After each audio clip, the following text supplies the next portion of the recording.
온갖 음해에 시달렸습니다. 여러분 이거 다 거짓말인 걸 아시죠? 허풍입니다, 허풍. 누가 나에게 돌을 던질 수 있습니까?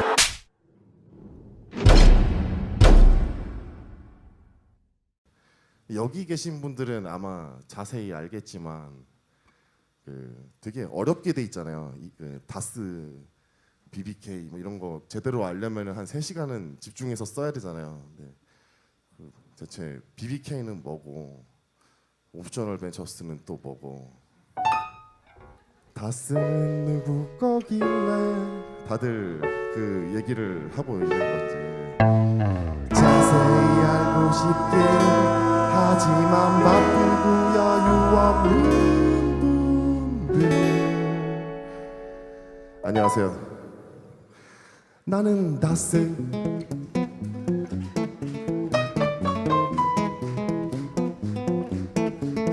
나는 그 사람의 형이 갖고 있던 두곡동 땅을 팔아 만든 돈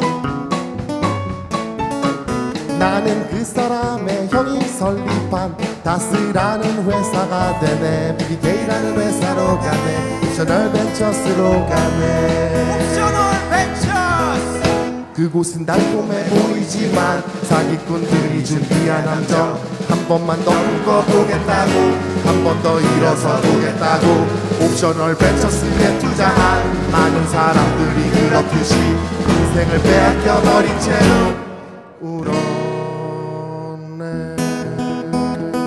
그에게로 가는 길은 결코 쉽지 않은 길 주진우의 눈을 피해 숨죽이며 가는 길 모두 하나가 되어 뻔히 다 알면서 모른 척을 하지 이봐 다스 어디까지 갈 셈인가 나는 다스 아무리 멀고 험할지라도 어딘가에서 나만 기다리고 있네 이명박에게가 한다네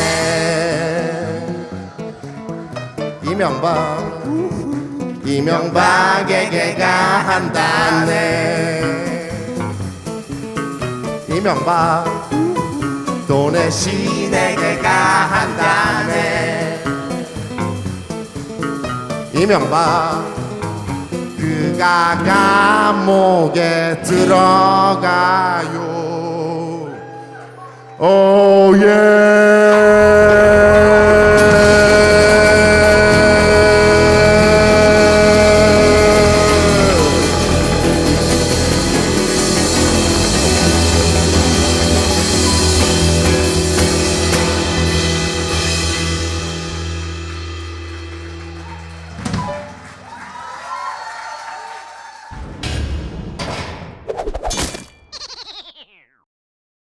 각하 배웅방송 다스베이다 제1회 시작하겠습니다. 저희가 6년 6개월 전에 각하 헌정방송을 시작했었어요. 이제 시작했으면 끝을 봐야 되기 때문에 아이고 그때는 헌정이고 이제는 보내드리는 방송 수미 쌍관 방송 각하가 가실 때까지만 하는 단기 방송이에요. 이 방송은 각하가 가시면 바로 끝납니다. 바로 끝나는 방송이고 다스베이다. 다스를 보이게 하다. 자, 이제는 하나도 안 수줍어하는 다 늙어가는 조진우.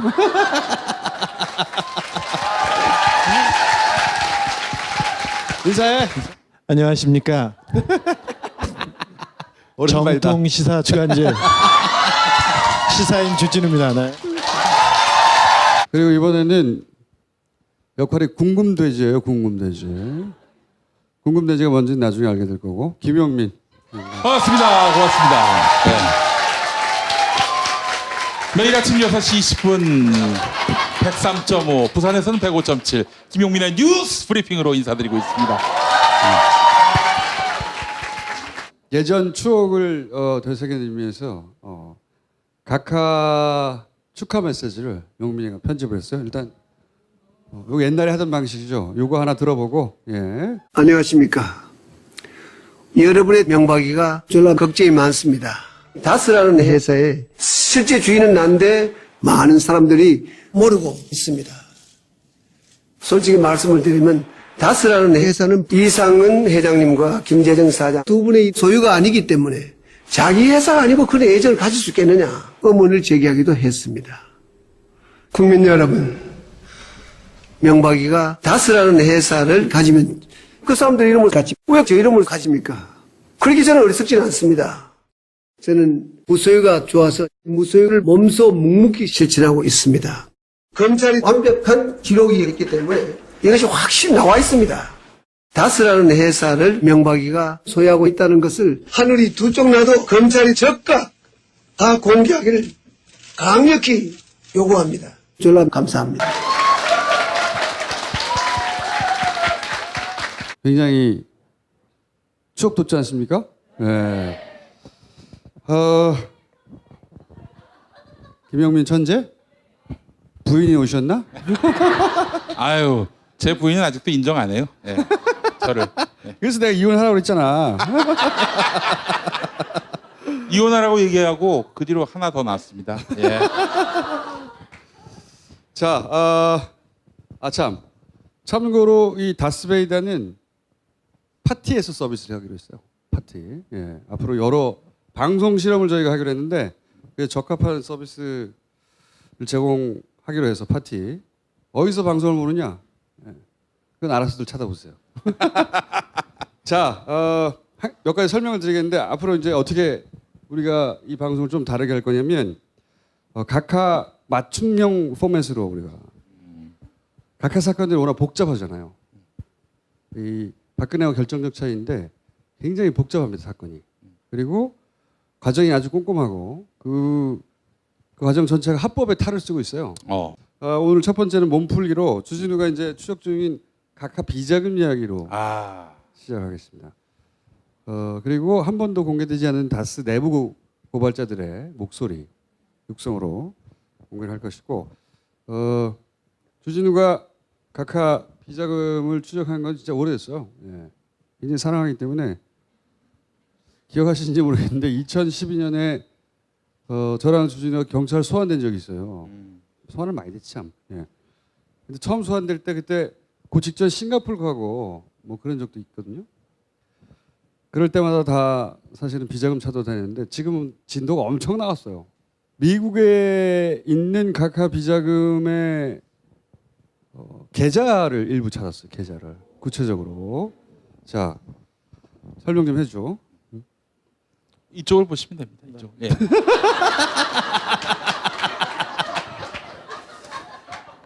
저기 한국에서 다스가 누구 거냐고 국민들이 계속 소리치고 있고요. 그리고 이명박의 비자금을 찾아내라고 계속 사람들이 관심을 가져줘서 검찰이 움직이기 시작했습니다. 검찰은 140억을 다스로 뺏어간 이명박 청와대를 수사하기 시작했습니다. 지금 수사가 많이 진전됐습니다. 한국에서 이런 울림이 있어서요. 미국에서도 수사기관이 공식적으로 이명박 계좌에 대한 수사에 나섰습니다. 이명박 대통령이 워낙 많은 돈을 전 세계적으로 이렇게 굴리고 있다는 그 첩보가 그 전에도 있었어요. 미국 정부기관에서는 이명박은 해달라는 거는 다 해줬대요. 미국이 원하는 거는. 그래서 건드릴 수 없는 부분이었는데 최근에 한국에서 수사기관이 움직이는 걸 보고 관계기관들 그러니까 법무부, 국세청, FBI 이런 데가 다 모여서 수사를 하기 시작했습니다. 수사를 하다가 이명박 그리고 다스와 관련된 계좌들을 이렇게 훑기 시작했는데 그러면서 몇 가지 주목할 만한 점이 있었습니다. 첫 번째는 다스 엘라바마라는 미국의 다스 현지 공장이 있는 데에서 수상한 돈 거래가 있었습니다. 그거는 수사 관계자들은 그 돈은 이시영한테 돈을 그리고 그 공장을 물려주기 위한 승계 작업으로 지금 생각하고 있습니다. 일단 주진우는 무슨 말을 하는지 잘 못 알아듣겠어요. 이 얘기 나올 줄 알았어. 이 얘기 하나 할 줄 알았어. 이게 중요한 얘기라는 건 알겠는데 예. 자, 다시 얘기해봐. 자, 미 수사기관에서 그 알라바마에서 이시영과 관련된 수상한 돈 거래를 찾았습니다. 다스 공장이 거기 있어요. 네. 네. 일단 그걸 설명하고. 네. 그런데 한국에서 다스가 지금 이시영한테 마구 넘어가고 있는 그 과정인데 미국 공장에서도 그런 일이 있었고, 그리고 또 하나의 거래는 싱가포르에서 거액의 돈이 중국과 베트남 등지로 넘어간 돈 거래를 파악했습니다. 그 거래도 이시영, 다스와 관계된 것으로 주목하고 있습니다. 그 싱가포르이 조세 회피처 맞습니까? 조세 피처는 아닌데 실명이 아니라 차명 계좌가 합법적으로 인정되는 나라예요. 그리고 네. 그 세금을 회피할 때 많이 싱가포르를 거쳐갑니다. 왜냐하면 다른 사람 명의를 내세우는 게 합법적으로 가능하기 때문에. 노민이라고. 네. 그래서 이제 스위스은행에 대한 그 압박이 있을 때 스위스은행들이 싱가포르로 많이 옮겼어요. 넘어왔죠. 저희가 그 싱가포르에 여러 번 갔었고요. 거기에는 이상득 씨의 아들 이지영, 그분이 네, 굉장히 근거지였죠 거기가. 네, 중요한 분이 글로 가 그 있습니다. 이명박이라는 이름으로 제가 개조하겠어도 됩니까? 아니요, 싱가포르? 네가 야, 너 명함 꺼내봐 명함. 자유한국당 괜찮아. 예. 그러니까 혹시나 그 돈이 나한테 올까 기대하면서. 예. 그래서 싱가포르에 수상한 차명 계좌를 발견했습니다.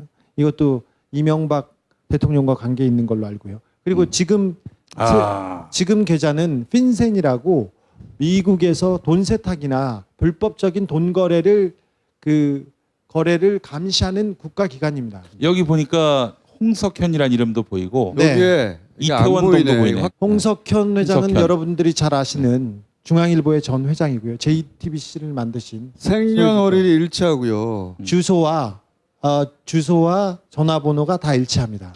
그리고 그다음에 여권 번호도 일치하고요. 네, 계좌번호가 2개 있습니다. 근데 이 계좌번호가 이 계좌가 홍석현이라는 사람이 이명박의 비자금과 관련이 있다면서 조사를 하다가 나온 계좌입니다. 이명박 대통령이 알라바마에서 뭔가 수상한 돈의 흐름을 보인다 하고 미국의 이제 당국이 발견을 한 거예요. 그래서 추적을 했을 거 아닙니까? 우리가 추적하는 거하고 상관없이 추적을 했는데 추적하다 보니까 우리가 익숙한 이런 이름이 나온 거예요. 중간에 돈이 세탁되고 움직이는 중간에 이 양반이 딱 등장을 한 거예요. 그런데 이제 주진이도 찾고 있었을 거 아니에요. 찾다가 만난 거예요. 그래서 사법당국으로부터 첩보를 입수해서 이 문서를 확보하게 되는데 그 명백하게 우리가 잘 아는 홍석현 회장 이름이 나온 겁니다. 네. 어떻게 된 걸까 이게? 어떻게 된지 설명해주고 네가 감옥에 가. 아니 1회부터 갈 수는 없고 네. 조금만 얘기하자면 이 계좌는 이명박 대통령과 관계 있는 계좌인데 직접 이명박 대통령의 비자금이 여기에 있지는 않습니다. 두 번째 장은 홍석현 회장의 부인입니다.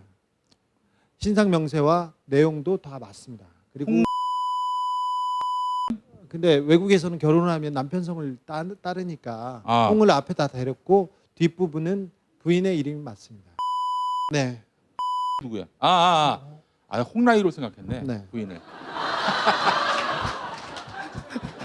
자, 돼지 새끼.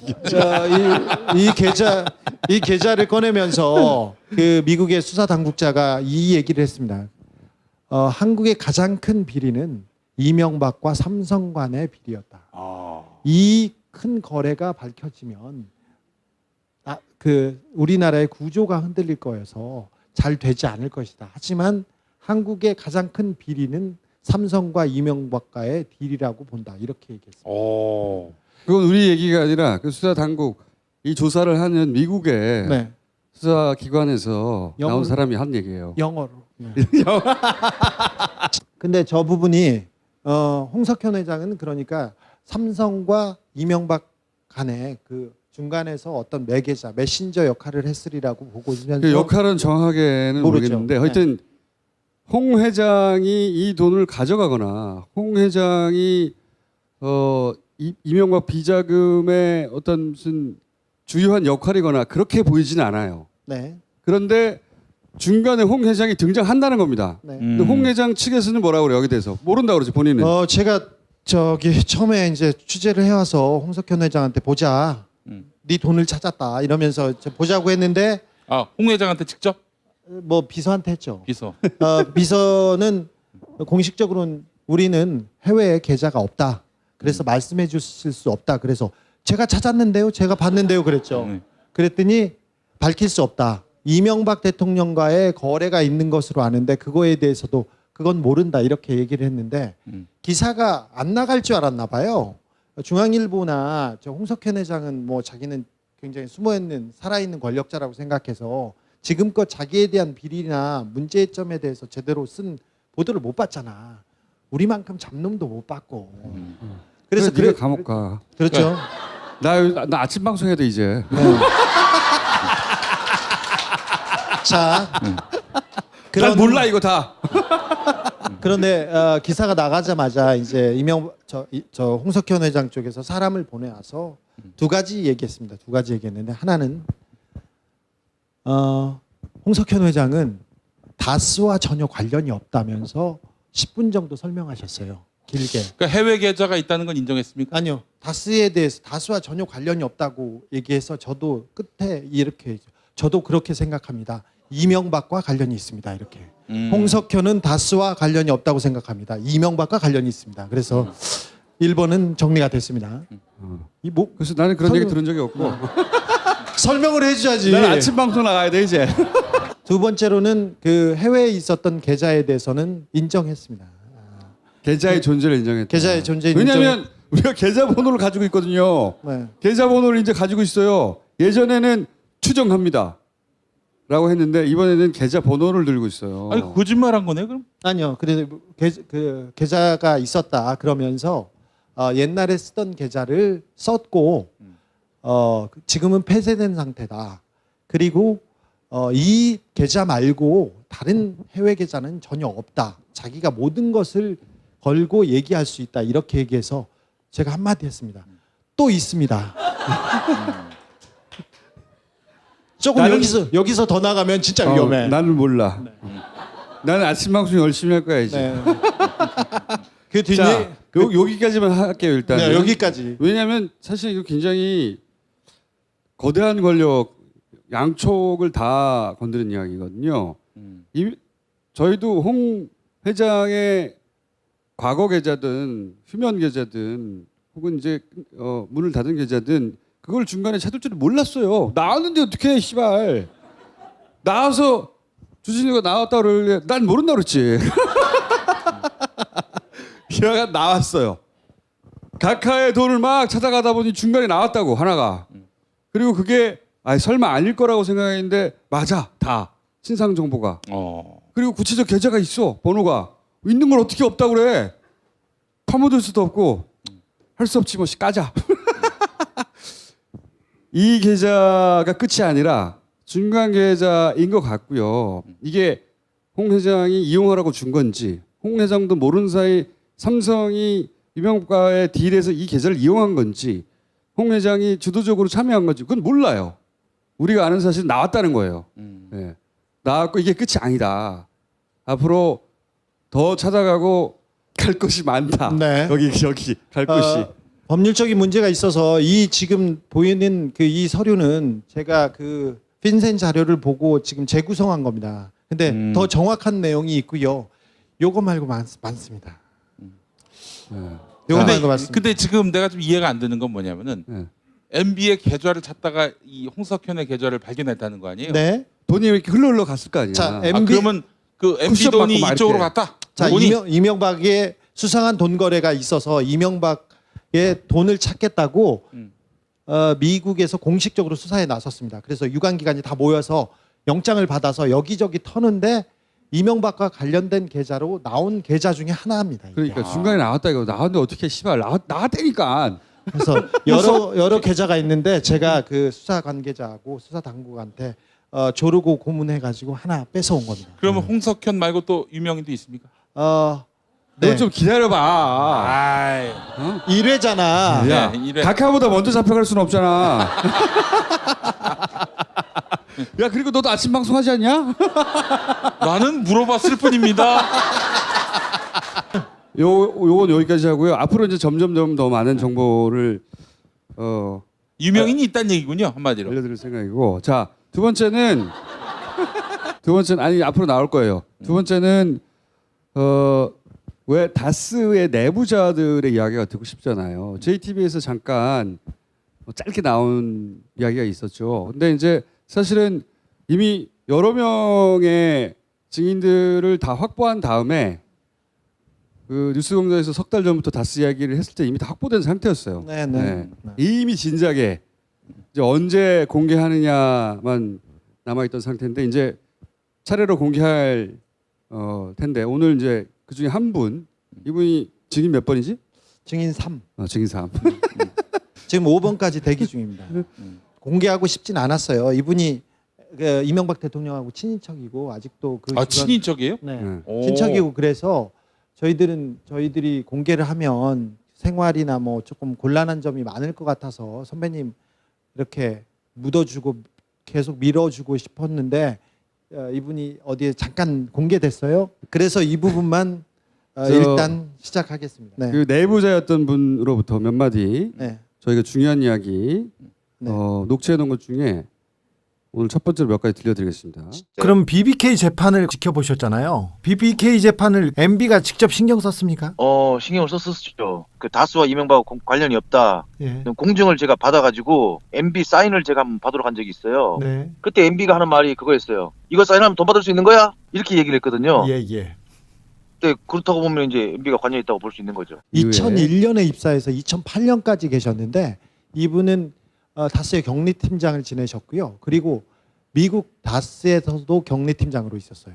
중요할 때는 그러니까 BBK가 김경준하고 문제가 생겨서 미국에서 소송을 할 때 소송을 직접 앞뒤에서 다 처리했던 당사자입니다. 네. 뭐 이것만 알면 되겠네. MB가 네. 뭐 이것만 사인하면 뭐 돈이 들어오는가 이렇게 물어봤다는 거 아니에요? 자, 돈이라면 다스로부터 못 받은 140억. 140억. 그 140억이 자기 돈이었다는 거지. MB가 사인을 했다는 것은. 그럼 다스는 MB 거네요. 좀 더 들어볼게요. 하나 더. 그 매년 연례 보고서나 장부 그리고 중요한 그 서류를 만들어서 이명박한테 다스가 보고하고 결재를 맡고 그 사실은 아시죠? 그렇죠. 그런 그 뭐 재무적인 거나 보고서를 김성호 사장을 통해서 아마 보고가 들어간 걸로 다 알고 있어요. 어떤 형식으로 만들었어요? 업체별 1월 달부터 12월까지 매출 현황, 그리고 뭐 직원 현황, 매출 같은 경우에는 수출, 내수 이렇게 나눠가지고 또 월별로 또 작성을 했고요. 그 이명박 대통령 인수위 시절에 뵌 적 있다고 말씀하셨죠? 특검 수사가 이제 마무리될 즈음에 네. 이상은 씨 큰아들인 이동형 씨가 한번 MB를 찾아가자고 연락이 왔어요. 네. 얘기는 주로 이제 이동형 씨가 했고 다스 상황을 다스의 최대 주주였던 김재정 씨 다스에서 본 적 있으십니까? 김재정 씨 다스에서 본 적 없습니다. 이상은 씨 본 적 있습니까? 예, 회장님은 뭐 자주 뵀습니다. 회사에서 뭐 하고 계십니까? 이상은 씨가 그 회사 경영하고 운영하고 다 하십니까? 아니요, 그 회장님 뭐 나오셨지만은 경영에나 다른 거에 별 신경을 안 쓰셨던 것 같아요. 이명박이 경주에 와서 힐튼 호텔, 현대 호텔에 와가지고 다스에 대한 전반적인 내용을 보고받는다는 내용은 들으신 적 있으십니까? 뭐 한 번씩 경주에 오셨다는 얘기는 들은 것 같아요. 네. 이제 오시면은 뭐 회사 중역들이나 가가지고 뭐 이렇게 인사하고 식사하고 했다는 얘기는 들었어요. 자, 그러면서 당연히 뭐 보고나 이런 게 자연스럽게 나오겠죠. 네. 다스 직원들은 다스가 누구 거라고 생각합니까? 다스 직원들은 다스를 MB 거라고 100% 확인하고 있어요. 경주 시민들은 다스 주변에 있는 사람들은 다스가 누구 거라고 합니까? 아유, 그야 뭐 실소유자는 MB라고 다 그러죠. 선배님은 어떻게 생각하세요? 저는 MB라고 100% 확신하고 있어요. 이게 다스에 근무하던 사람들의 얘기예요. 격리 담당. 사실 경리가 네. 그 사장, 그 회사의 CEO가 두 가지로 이제 사실은 회사를 장악하거든요. 인사와 재정인데 그 한 축인 재정. 이 재정에 있어서 실무 책임자가 다스가 MB 것이다. 다스가 MB 것이다라고 얘기했으면 이건 뭐 120% 믿어도 되는 게 아닌가. 저는 그렇게 생각하거든요. 그러니까 이분은 이제 4번인데 이제 점점 더 구체적이고 자세한 정황들에 대해서 정해지시는 분들이 있죠. 네. 아까 인사 얘기, 격리 얘기했는데 인사도 마찬가지였고요. 중요한 내용은 이명박 대통령이 다 보고받고 카카 회사에서는 카카와 관계 있는 사람들, 친인척으로 관계되지 않으면 중역이나 중요한 자리를 맡지 못해요. 아. 그래서 이분도 친인척이어서 그 자리에 갔어요. 근데 이분이 용기를 내신 이유는 다스가 이명박께 확실하고 사회에 너무 큰 해악을 끼쳐서 본인 같은 사람도 용기를 내서 진실을 말할 테니까 여러분들도 다른 사람들도 용기를 내주십사 하고 이번에 그래서 아예 얼굴도 공개하고 이름도 공개하고 네. 자기가 겪은 바 중에 일부를 오늘 저희가 들려드린 것이고 사실 뭐 좀 더 자세한 얘기도 많이 있어요. 자세한 얘기 되게 많아요. 집에 왔을 때 거실에 이렇게 땅바닥에 앉지 않습니까? 바닥에 앉으면 이명박 대통령은 겸상 안 하는 사람이잖아요. 네. 그리고 정면을 이렇게 응시하지 않아요. 보통 이렇게 만나면 옆으로 앉아요. 이렇게 가지고 끄덕끄덕 이렇게 해요. 요렇게. 너무 인상적이니까 그 전까지만 해도 사장이고 뭐 그냥 좀 잘 나가고 정치인이었는데 대통령이 됐잖아요. 그때는 아우라 뿜뿜할 때잖아. 그런데 너무 귀찮게 옆으로 앉아가 하니까 이렇게 뭐 봤대요. 그 장면이 너무 인상 깊었대. 그러면서 그 디테일에 대해서 얘기를 했었는데 그러니까 당선자 신분일 때 네. 도 다스에 대한 보고를 이제 지금 말하는 장소는 안가에 네. 가서 보고를 하였다. 청와대 안 가? 청와대 안 갑니다. 네. 노무현 대통령이 이명박 대통령이 당선하자마자 청와대 삼청동길에 테니스 코트 옆으로 꾹 올라가면 있는 안가를 내줘서 이명박 대통령이 썼습니다. 근데 그 거기에 안가- 왔다는 거예요. 네. 네. 그 장소까지도 확인했습니다. 거기에 와서 다스에 대한 보고를 했다. 그 네. 기억을 얘기하고 있는 거고요. 네. 그러니까 당선자 신분 때도 물론 다스에 대해서 계속 신경을 썼고 후보 때도 했고요. 네. 대통령 대통령이 때도 된 했습니다. 다음에도 했고 대통령 퇴임 후에도 했습니다. 증인 1, 2, 4, 5 다 준비되어 있습니다. 네. 자 오늘은 감질나라고 그래 계속 볼 거 아니냐? 감질나라고 그리고 각하가 가기 전에 우리가 갈 수는 없어요. 우리가 갈 수 없기 때문에 차근차근 공개하는 것으로 오늘 일부를 공개했는데 요 맛배기 더 많은 계좌 더 많은 증언 그리고 더 구체적인 물증에 대한 이야기는 이제 다음 주에 본격적으로 풀기로 하고 오늘은 게스트가 몇 분 있거든요. 오늘 게스트가 3분이 있어요. 의원님이 한 분 나오시고 한 분은 청장님이 한 분 나오시고 그리고 마지막으로는 오촌살인 사건 있잖아요. 오. 저희가 다스베이다는 아마 2-3달이면 끝나겠죠. 우리 각하가 그때 환송해 드리고 그럼 다시 이제 돌아갈 때가 있잖아요. 요 오촌살인 사건은 놓지 않고 가려고 저희가. 아 그러면 네. 닥스인가요? 오촌살인 사건 관련해서 오늘 얼굴 처음 공개하는 증인이 있습니다. 그분이 직접 나오셔서 한때 어둠의 세계에 있었던 분이죠. 예.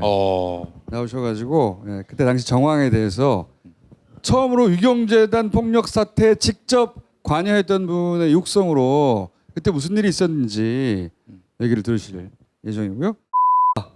좋습니다. 예. 잘 들려요 이제? 아니 인테리어로 조그만 타자기 갖다 놓으랬더니 무슨 아니 타자기를 갖다 놓고 옆에 노트북 있는 건 뭐예요? 아니, 자판기만한 걸 갖다 놨어. 이건 뭐야? 그 조그만 이거? 거 있잖아. 이거 뭐야? 그 인테리어야 그게. 소품이야 소품.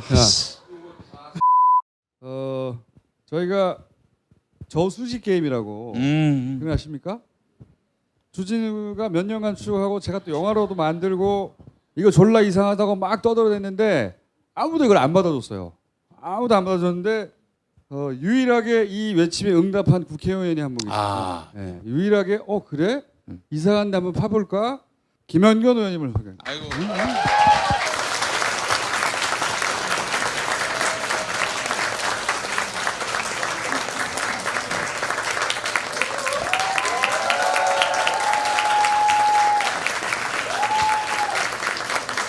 반갑습니다. 한우협 회장님이셨던가요? 아, 의성한우협회 회장이죠. 의성한우. 그럼 전국이 아니고. 한우들 뭐 한우들의 권익 보호와 기본권 신장을 위해서. 아니 그러면 터키어에서 아 그래요? 난 그럼 한국, 얘네들 한국. 잡아가야 돼요. 잡아가야 돼 이 두 사람. 예. 한우 좋아하는 사람은 한우의 제가- 적이에요. 아니 이런 분들을 정말 좋아합니다. 저는. 뭐예요? 한우의 적이야. 눈도 예쁘고. 얼마나 맛있는 줄 알아?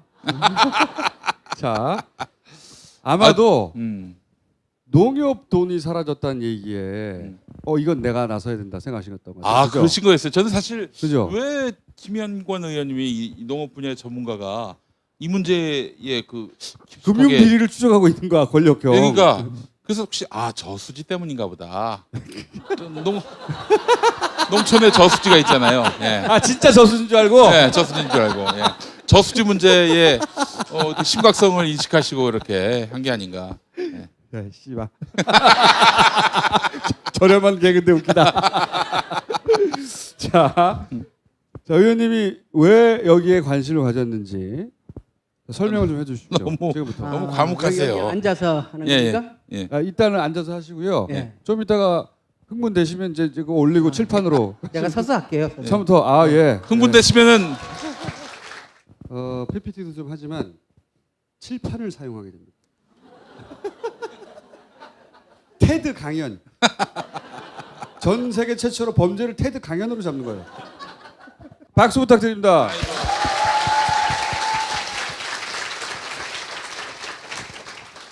노무현 대통령이 그러셨어요. 농협이 센지 대통령인 내가 더 센지 모르겠다. 아, 그만큼 대한민국에서 농협은 굉장히 막강한 조직이라는 거죠. 농협은 크게 두 가지, 하나는 농협 중앙회고 하나는 지역 농협이에요. 그래서 중앙회 자산하고 지역 농협 자산을 합치면 726조예요. 와, 그러니까 삼성 자산이 348조인데 현대자동차 그룹의 자산이 210조고 은행 중에 가장 큰 은행인 국민은행 자산이 262조입니다. 어마어마한 조직이죠. 이 지역 농협의 돈을 중앙회에 맡겨요. 그 돈이 92조예요. 그 92조를 중앙회에서 관리를 하면서 상호금융특별회계라고 불러요. 그 돈의 출발이 시골에 가면 그 농협에다가 저금을 한 뭐 공무원들, 지역 주민들, 그러니까 그런 돈이에요. 그렇기 때문에 그 돈을 특별회계로 중앙회가 관리를 하는데 그렇기 때문에 이 돈은 굉장히 보수적으로 운영을 해요. 이 92조를 운영할 때는 국민연금이 투자하는 데만 따라가요. 아, 예. 국민연금도 굉장히 보수적으로 투자하니까. 그렇죠. 국민연금도 굉장히 보수적으로 운영을 하기 때문에 아주 안정적인데만 투자를 하고 그래서 대체로 국민연금 뒤를 따라다니면서 상호금융 특별회계를 운영을 해요. 그런 돈이에요. 그런 돈인데 그 돈을 가지고 누군가가 털어먹었을지도 모른다라는 생각을 하면서 보수적으로 운영해야 될 그 돈을 예. 막무가내로 투자했다. 네. 그래서 사실은 이게 이 사건을 들여다보기 시작한 거예요. 2008년도는 대체로 우리나라의 1금융권의 회사들도 해외에 투자하던 거를 다 정리하던 시기였어요. 특이하게 상호금융특별회계가 2008년도에 해외 투자를 시작을 하는 거예요. 그런데 그 40년 동안 이 상호금융특별회계가 운영됐는데 2008년도 딱 한 해만 1,777억을 손해를 본 거예요. 네. 역대 그 이전에도 적자를 본 적이 없고 그 뒤로도 적자를 본 적이 없어요. MB가 취임한 그 해 아닙니까? 2008년. 그 해죠. 예, 2008년도. 그래서 2008년도에 농협에 도대체 무슨 일이 있었을까? 그 해외 투자한 것이 몇 건이 있습니다. 발리에 투자했던 저기 두 번째 금호 다올랜드 칩 저기 40억을 손실받지 않습니까? 저 사건은 담당자가 나중에 2010년도인가 저수지에서 변사체로 발견됩니다. 어이고. 네, 네. 저 40억의 손실을 봤던 당사자가 그 밑에 오늘 이제 얘기할 캐나다 토론토 주상복합단지 210억을 순수하게 손실을 봅니다. 농협에서는 이 사건을 가지고 뭐라 그러냐면 사기당했다 이렇게 얘기를 해요. 대출 업무를 관리를 잘못했다, 경험이 없어서 이렇게 농협에서 얘기를 하는데, 이 사건을 좀 아는 사람들은, 들여다본 사람들은 일방적으로 사기를 당했다기보다가 공모된 사기일 가능성이 매우 높다 이렇게 얘기를 해요. 아, 예. 너도 하려다가 그냥 사기 본 게 아니라 예. 사기 당하는 사람조차 이건 사기다라고 생각하고 그러니까 공모를 했다. 그건 아니고. 그게 아니고 농협은 자기네가 여러분들 눈높이에 맞춰서 제가 물어본 건데 이렇게 화를 내면 어떡하나. 자기네가 일방적으로 사기를 당했다 이렇게 얘기를 해요. 지금도 그렇게 얘기를 합니다. 누워 있어. 누워 있을까? 이 사건을 좀 들여다본 사람들은, 그리고 제가 만난 농협의 아주 고위직의 사람도 그 공모된 사기일 가능성이 높습니다라고 얘기를 합니다. 대출 심사가 제대로 안 됐다는 거예요. 수익 증권에 대한 담보 설정을 농협이 하지 못합니다. 토지 담보를 했다가 그냥 은근슬쩍 또 해지를 해요. 그리고 저 통장 잔금이란 건 뭐냐면, 이게 대출을 하고 나면 나중에 원금과 이자를 돌려받기 위해서 서로 간에 통장을 합의해서 개설을 합니다. 그리고 그 통장은 농협이 관리를 하는데 나중에 보면 그것도 풀어줍니다. 그리고 또 중요한 건 뭐냐면, 저렇게 이제 그 큰 대출을 할 때는, 그러니까 돈을 빌리는 사람이 은행을 상대로 하잖아요. 상대로 하면 빌리는 사람은 변호사의 도움을 받을 필요가 사실 별로 없다는 거예요. 왜냐 그러면 은행이 속이지는 않으니까. 그런데 은행 입장에서는 돈을, 거액을 빌려줘야 되는데 예, 사기꾼들이 세상에 셌잖아요. 많잖아요. 그렇죠. 그렇기 때문에 이 대출을 하는 과정에 은행 측의 법정 대리를 반드시 세웁니다. 사기를 안 당하려고. 예, 그런데 여기 보면은 농협 측의 법정 대리인이 존재하지 않아요.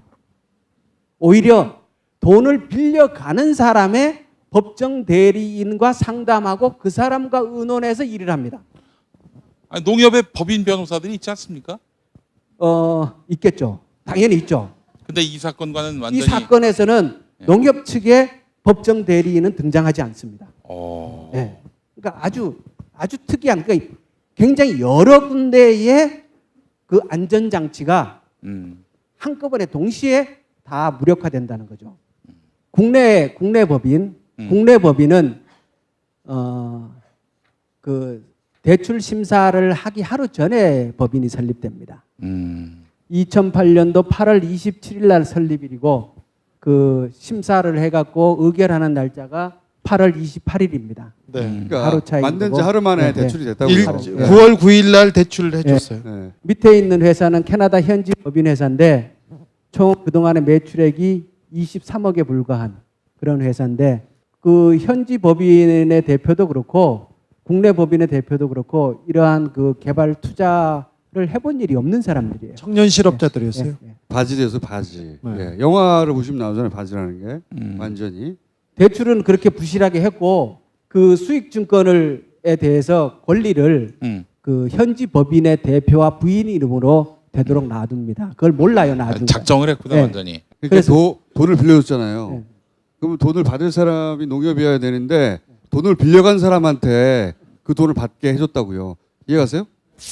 그 캐나다에서 이렇게 보냈던 자료들인데, 이거는 이제 직원이 사인해서 보낸 거고, 이거는 그쪽의 법률 대리인이 사인해서 보낸 건데, 나중에 이제 문제가 생겨서 캐나다 그 은행 측에 그 문의를 하니까 이 직원은 회사를 대표해서 사인을 해서 보낼 수 있는 입장이 아니다. 원래 그러한 위치에 있지도 않았다라고 답변하는 거예요. 그리고 이 밀란조그라는 사람은 그 다음 해에 퇴사하고 없어요. 찾을 수가 없어요. 은행이 돌려받기로 되어 있어야 되는데 돈을 빌려간 사람한테 그 돈을 주게 계약이 돼 있었단 말이죠. 이거 한두 말이 안 군데에 되죠. 예. 이런 사고가 터지는 게 아니죠. 막을 수 있는 여러 장치들이 다 해제되고, 그리고 아까 말씀드렸듯이 나중에 이제 2010년도에 사고가 터진 줄 알고 이걸 부랴부랴 대책을 세우겠다고 조사를 하는데 근거로 쓸 수 있는 자료가 없는 거예요. 그 이유가 뭐냐 그러면 아까 말씀드렸듯이 농협 측의 법률 대리인 자체가 존재하지 않았던 거예요. 그래서 오고 간 서류가 진짜인지 가짜인지도 몰라요. 화가 났던 게 저희 아버지도 농사 지으셨어요. 그래서 등록금이 150만 원, 60만 원 해서 200만 원을 빌려야 돼요. 6개월에. 근데 농사 짓는 분들은 농부들은 집에 돈이 없어요. 그러면 그 면소재지에 가서 농협에 가서 200만 원을 빌려야 됩니다. 근데 200만 원을 빌리는데 서류가 이만큼이에요. 그리고 젊은 주사 아저씨한테 얼마나 아쉬운 소리를 하고 막걸리 사주고 그래서 겨우겨우 빌려오지 않습니까? 오면 6개월 있다 또 새 학기 오잖아요. 근데 돈을 200만 원 안 갚으면 또 돈이 그 대출이 안 되는 거예요. 그러면 그걸 연장하려고 별별 서류를 우리 집에 돈이 얼마나 많고 금송아지가 있다는 걸 증명해야 돈을 줘요. 그리고 그게 연장이 되는데 담보를 그냥 버리고 그리고는 뭐 잃어버렸다? 네. 없어졌다? 애들이 늙어가지고 머리가 안 돌아가 이제. 얘들로 안 나와도 되겠어. 무슨 말이 진행이 안 돼. 자, 요약하면 틀렸어 이거. 요약하면 요약이 안 돼. 한국 법인이 만든 지 하루 만에 210억을 대출해 줬는데 네. 요약하면 30대 돈을 돌려받기 위해서 필요한 모든 장치를 다 해제해주고 돈을 한 푼도 못 돌려받았다는 거예요. 네. 돈을 받으려고 하지 않았습니다. 그리고 그 이후에 뭐가 문제가 잘못됐지 않습니까? 그런데 서류는 아무것도 없다는 거예요. 네. 게다가 돈을 찾으려고 하면 못 찾게 해요. 농협 수뇌부에서 찾으려고 그 돈 어떻게 됐어요? 거기 어떻게 됐어요? 하잖아요. 그럼 못 하게 해요. 회사로 들어올 돈인데. 회사로 들어왔는데 이 사라진 돈에 대해서 얘기하는 것 자체가 금기예요. 농협에서. 그러니까 요거 하나를 딱 문 거예요. 주진우가 많은 사건들 중에 요 사건 하나를 딱 물었어요. 왜 이 사건을 물었냐? 요 돈이 그래서 가는 은행 RBC 요 RBC 은행이 우리가 추적하던 이명박 대통령의 비자금이 사라졌을 거라고 추정되던 은행 이거였거든요. 로얄 뱅크 컴퍼니인가요? 캐나다. 뱅크 오브 캐나다. 로얄 근데 캐나다요? 농협도 욜로 사라진 거예요. 욜로. 요거 뭐 있다 요거. 그래서 이걸 계속 물고 늘어진 거예요. 다른 많은 대출들 중에 다른 이상한 사건도 많아요. 요거 하나만 찾으면 여기서부터 어디로 갔는지를 찾아내면 되겠다. 그래서 몇 년간 따라다닌 겁니다. 근데 아무도 귀 기울여주지 않는 거야. 그래서 영화도 만든 거예요. 그래서 이걸 보기 시작을 한 거고요. 자, 보세요.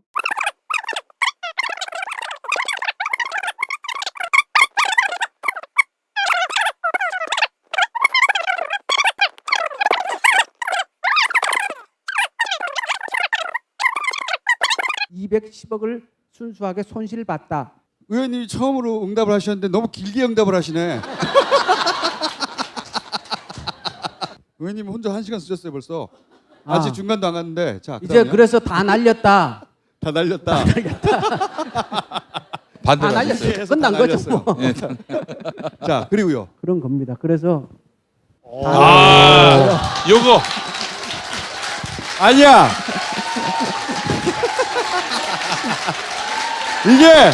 이거는 오늘의 핵심. 이건 이게 다 오로지 끝난 게 아니에요. 그러니까 발표가 끝났다 이래서 그만해. 진 거죠. 그만해. 잠깐만 기다려봐. 다 끝난 게 아니에요. 이거 올려봐. 아니 지금 사람들이 얼굴이 썩으려고 그래.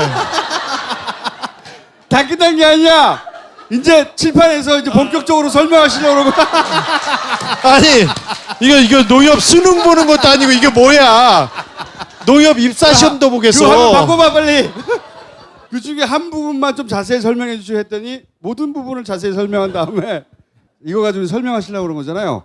자, 제가 5분만 드릴 테니까 한번 해보세요. 뭐 하려고 그러셨는지.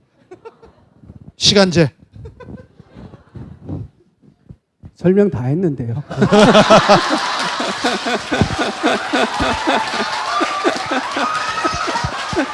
뭘 더 하라고요? 아, 얘기가 다르잖아요. 이거 한 다음에 이거 가지고 여기서 막 설명하시기로 했잖아. 용비야 너라도 뭐 해봐. 지금 의원님으로 해서 우리가 칠판을 이번에 새로 장만했어요.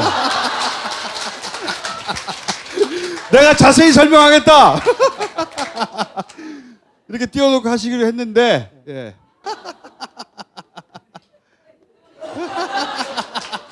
깔끔하게 끝났어요. 깔끔하게. 의원님 설명 다 하셨어요 이제? 네, 다 했어요.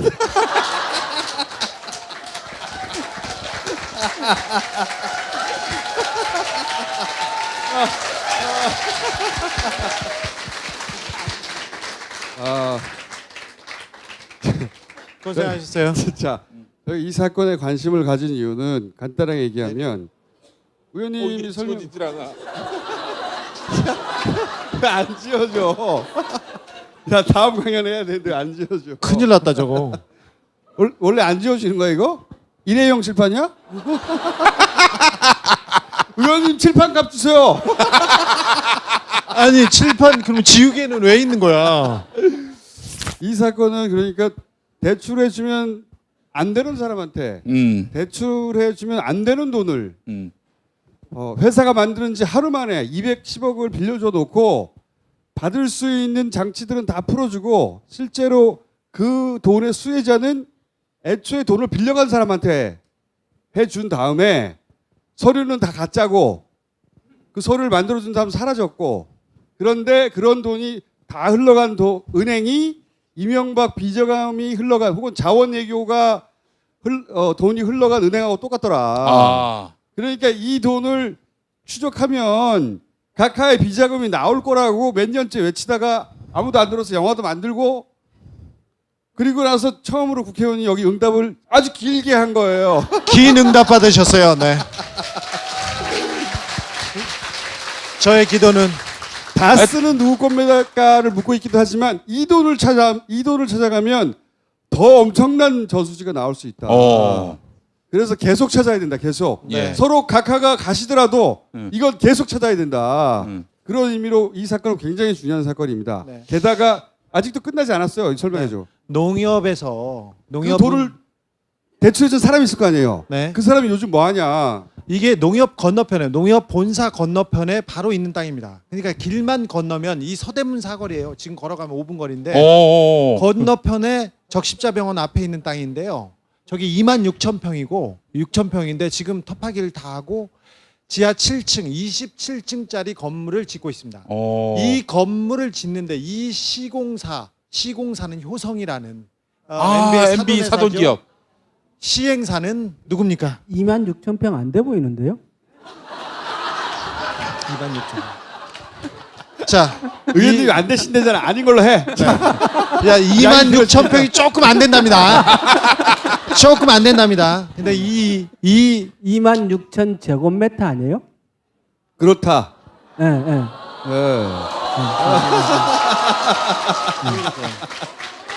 그건 잘 모르겠어요. 자, 3.3배를 자. 특이한 거구나. 지나가자고요. 그런데 이 개발 사업을 하는 사람이 농협에서 대출을 해줬던 사람입니다. 주 암흑에 찾아. 여기에 돈을 빌려준 데가 농협이에요. 농협이 돈을 빌려주고 다른 은행들이 돈을 더 내서 이 1조가 넘는 개발 사업을 그 주모 씨가 하고 있습니다. 무리를 일으켜서 사실은 소송 대상이 돼야 할 그 주모 씨가 네. 이런 혜택을 받고 있다. 네, 그렇습니다. 그리고 이 사건을 또 주목하는 이유 중에 하나는 뭐냐면 자꾸 일어서게 되네. 이런 어처구니 없는 대출이 어떻게 일어났을까? 그 대출을 승인하라고 한 사람이 있지 않았을까?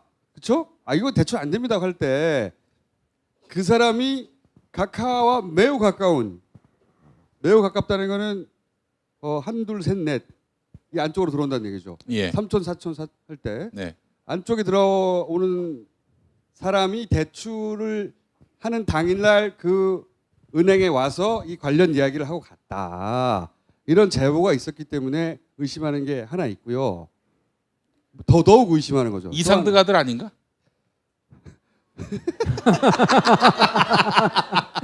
몰라. 나는 몰라. 이상득 아들이면 어떡하지? 잡혀가나? 나도 몰라. 그럼 이상은 딸인가?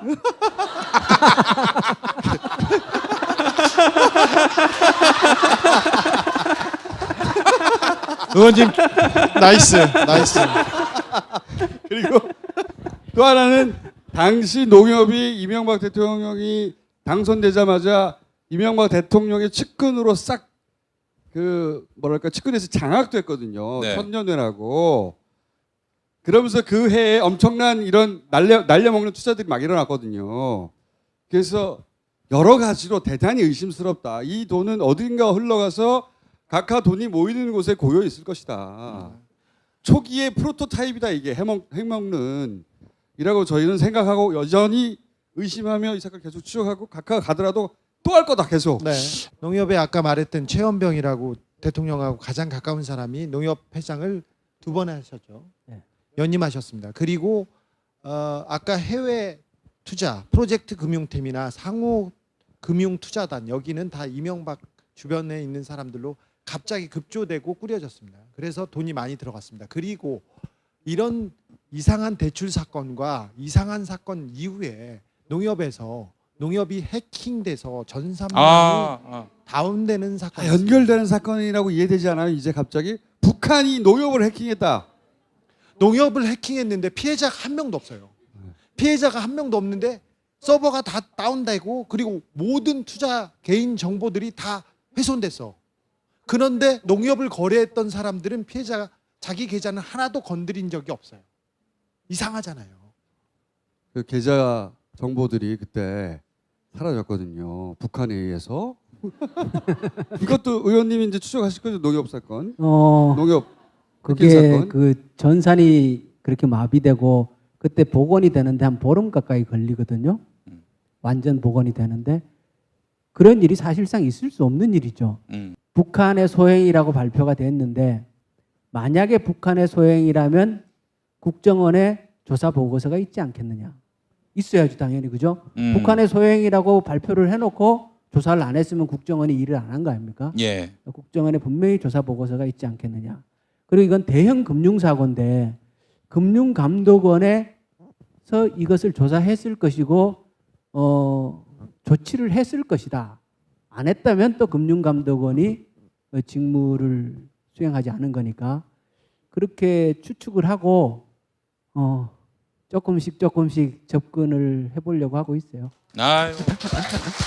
자, 박수 부탁드립니다. 감사합니다. 고맙습니다.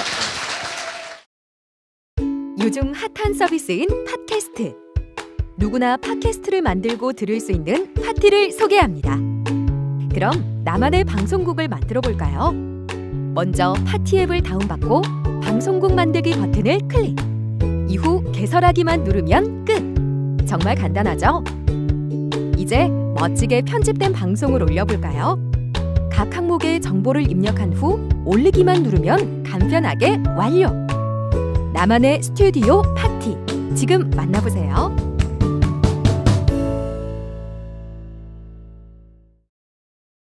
박영표를 혼내주시면 안 됩니다. 까불다가 죽은 거지.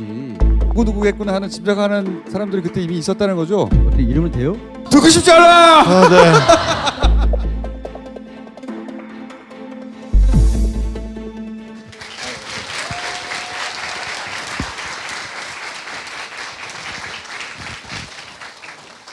저 선배님 인사하세요. 네. 아살라무알레이쿰 와라흐마툴라히 와바라카투. 여러분에게 하나님의 평화와 자비 그리고 축복을 빕니다.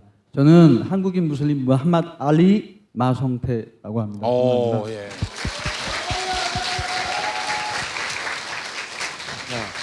잠깐 배경 사전 설명을 좀 드리자면 이분을 만난 것은 이미 5년 전, 5년 전인데 2013년? 2012년이었죠. 2012년. 그때는 이제 공개적으로 얘기할 수가 없었고 대신 당시에 이런 말을 이분이 했었습니다. 앞으로 내가 술을 먹자고 해도 절대 나오지 말라. 왜냐하면 아마 그건 누군가 나한테 시켜서 유인하려고 전화하는 걸 테니까 나오지 말라고. 누구 보고? 가만히 있어봐 좀. 오촌 살인 사건을 추적하는 사람에게 한 건 주진우 기자하고. 그러니까 오촌 살인 사건이 그렇게 무서운 사건이었던 거예요. 이분이 그러면 무슨 역할을 그때 했었기에 무엇을 알고 있길래 취재하는 사람에게 앞으로 내가 나오라고 하더라도 나오지 말라고, 그거는 당신을 해치려고 유인해서 부른 걸 거다, 이런 말을 남겼을까? 무슨 일인지 이해했어 지금? 이제? 네. 2012년 11월에 나는 꼼수다에서 저희가 오촌 살인 사건의 의혹에 대해서 처음으로 얘기했습니다. 얘기했죠. 기억나시죠? 네. 11월이었는데 제가 그때 9월, 8월부터 맹렬하게 취재하기 시작했습니다.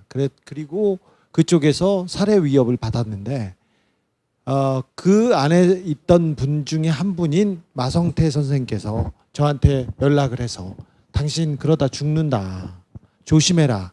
꼭 휴대용 도끼나 사시미 칼을 가지고 다녀라. 쟤네들이 너를 노리고 있다. 이렇게 저한테 알려주신 분입니다. 그 당시에 마성태 선배님도 그 유경재단의 안에 있는 폭력배들한테 쫓기고 있었습니다. 자, 이제 지금부터 그래서 배경은 이해하셨죠? 예. 그때 5년 전에 나는 꼼수다 방송을 하기 전에 그 내용이 취재 과정에서 하나씩 이제 우리가 추적해가는 과정에서 이분이 그중에 일부 중요한 정보를 주셨고, 왜 그런 정보를 줄 수 있었냐? 이 유경재단 사태에 본인이 깊숙이 개입했었던 과거가 있고, 이 오촌 살인 사건 관련하여 아는 바가 있기 때문인 거거든요. 그 얘기를 처음으로 공개적으로 나와서 오늘 하시려고 나오신 거예요. 선배님 과거의 직업이 뭐였습니까? 이것저것 했었는데요. 그러니까 유경재단 들어가기 전에는 그 재개발 조합 안에 있는 문제, 분쟁이 있으면 그거 해결하고, 그 다음에 각 종교 재단이라든지 이런 것이 문제가 있으면 의뢰인 편을 들어서 비주류 편을 들어준다든지 아니면 뭐 주리 편을 들어준다든지, 예, 이렇게 하는 일이 업이었죠. 그러니까 굉장히 부드럽게 표현하시네요. 그러니까 어깨 역할을 하신 거죠, 어깨 네. 역할을. 주먹. 어깨라고 하면 정말 어깨인 분들이 서운해 하시니까요. 예, 네. 그분들하고 뭐 많이 친하게도 지내고 같이 일하고. 자, 그래서 유경재단은 언제 가셨어요? 유경재단을 그러니까 제가 이제 금호동 쪽에 있는 어느 한 재개발 조합에 그 누구한테 의뢰를 받았는데 거기가 보니까 굉장히 어려운 일이에요. 그러니까 저는 어려운 일들을 많이 맡았어요. 왜냐하면 그래야지 좀 단가가 좀 높기 때문에. 그래서 말도 안 되는, 그러니까 이길 수가 도저히 없는 이제 그런 곳에 이제 제가 들어가서 이제 그 저한테 의뢰해준 분들을 이길 수 있게끔 이제 해주는 역할을 했었는데, 그 얘기를 이제 유경재단 쪽에 계시는 분들이 들었나 봐요. 네. 금호동에 야무진에 있다. 예, 그러나 걔가 봐요. 예. 다 정리한다. 예, 그래서 이제 저한테 의뢰가 왔는데, 유경재단을 이제 들어가기 전에 그러니까 박지만 회장님 쪽하고 먼저 만나서 면담을 하고, 그 다음에 이제 과연 들어가서 승부를 걸 수 있는 건지 아닌지 제 나름대로 또 진단을 또 해봐야 될 거 아니에요. 예, 그런 일들을 먼저 했고요. 네. 그 다음에 사업성 평가라고 하죠. 전문 용어를 너무 많이 하시는 것 같습니다. 네.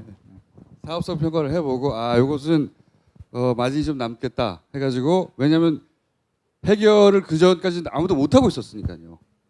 못 하고 있었으니까 처음에 박지만 씨 쪽, 그러니까 박지만이 같은 편이었기 때문에 이 유경재단. 그 예전에는 박근혜 대 박지만 플러스 박근영이었었는데 박지만 씨가 이쪽 편으로 온 그건 거죠. 이제 90년대 이야기고. 예, 네. 예. 자, 제가 쉽게 좀 얘기를 해드리면, 네. 예. 이제 박근영 씨 이사장 되기 전에 이제 굉장히 많은 싸움이 있었는데, 이제 박근영 이사장 되고 나서 이제 싸움을 정리하면 첫 번째가 이제 한센님들 데리고 들어갔잖아요. 2007년에. 예, 돌아가신 박용철 씨가. 음. 그래서 이제 그 박근영 씨를 끄집어내고 이렇게 이제 정리를 했어요.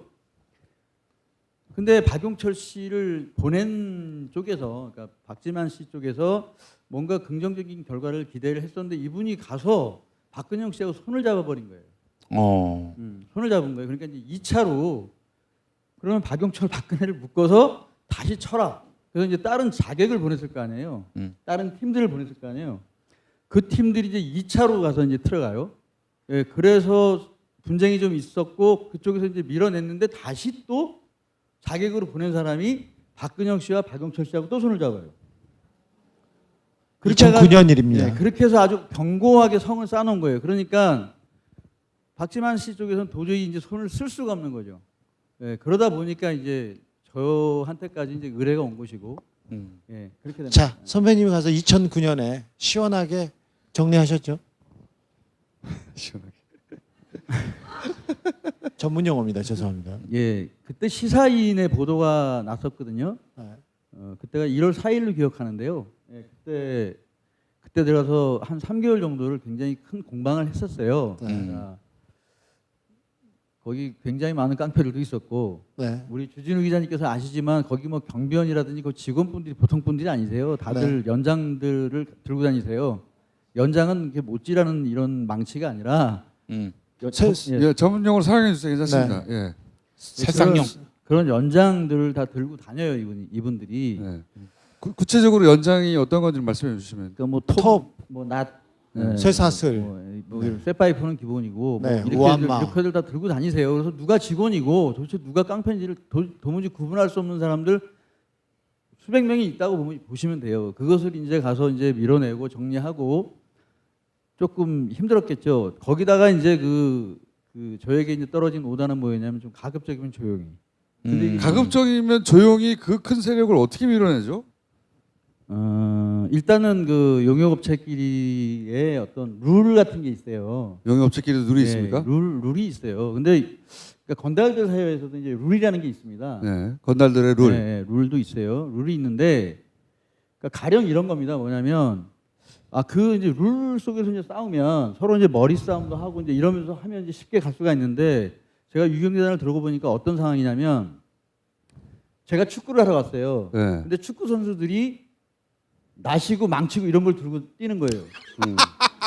그러니까 룰을 벗어난. 네, 그러니까 그런 준비들을 하고서 축구를 하는 거야.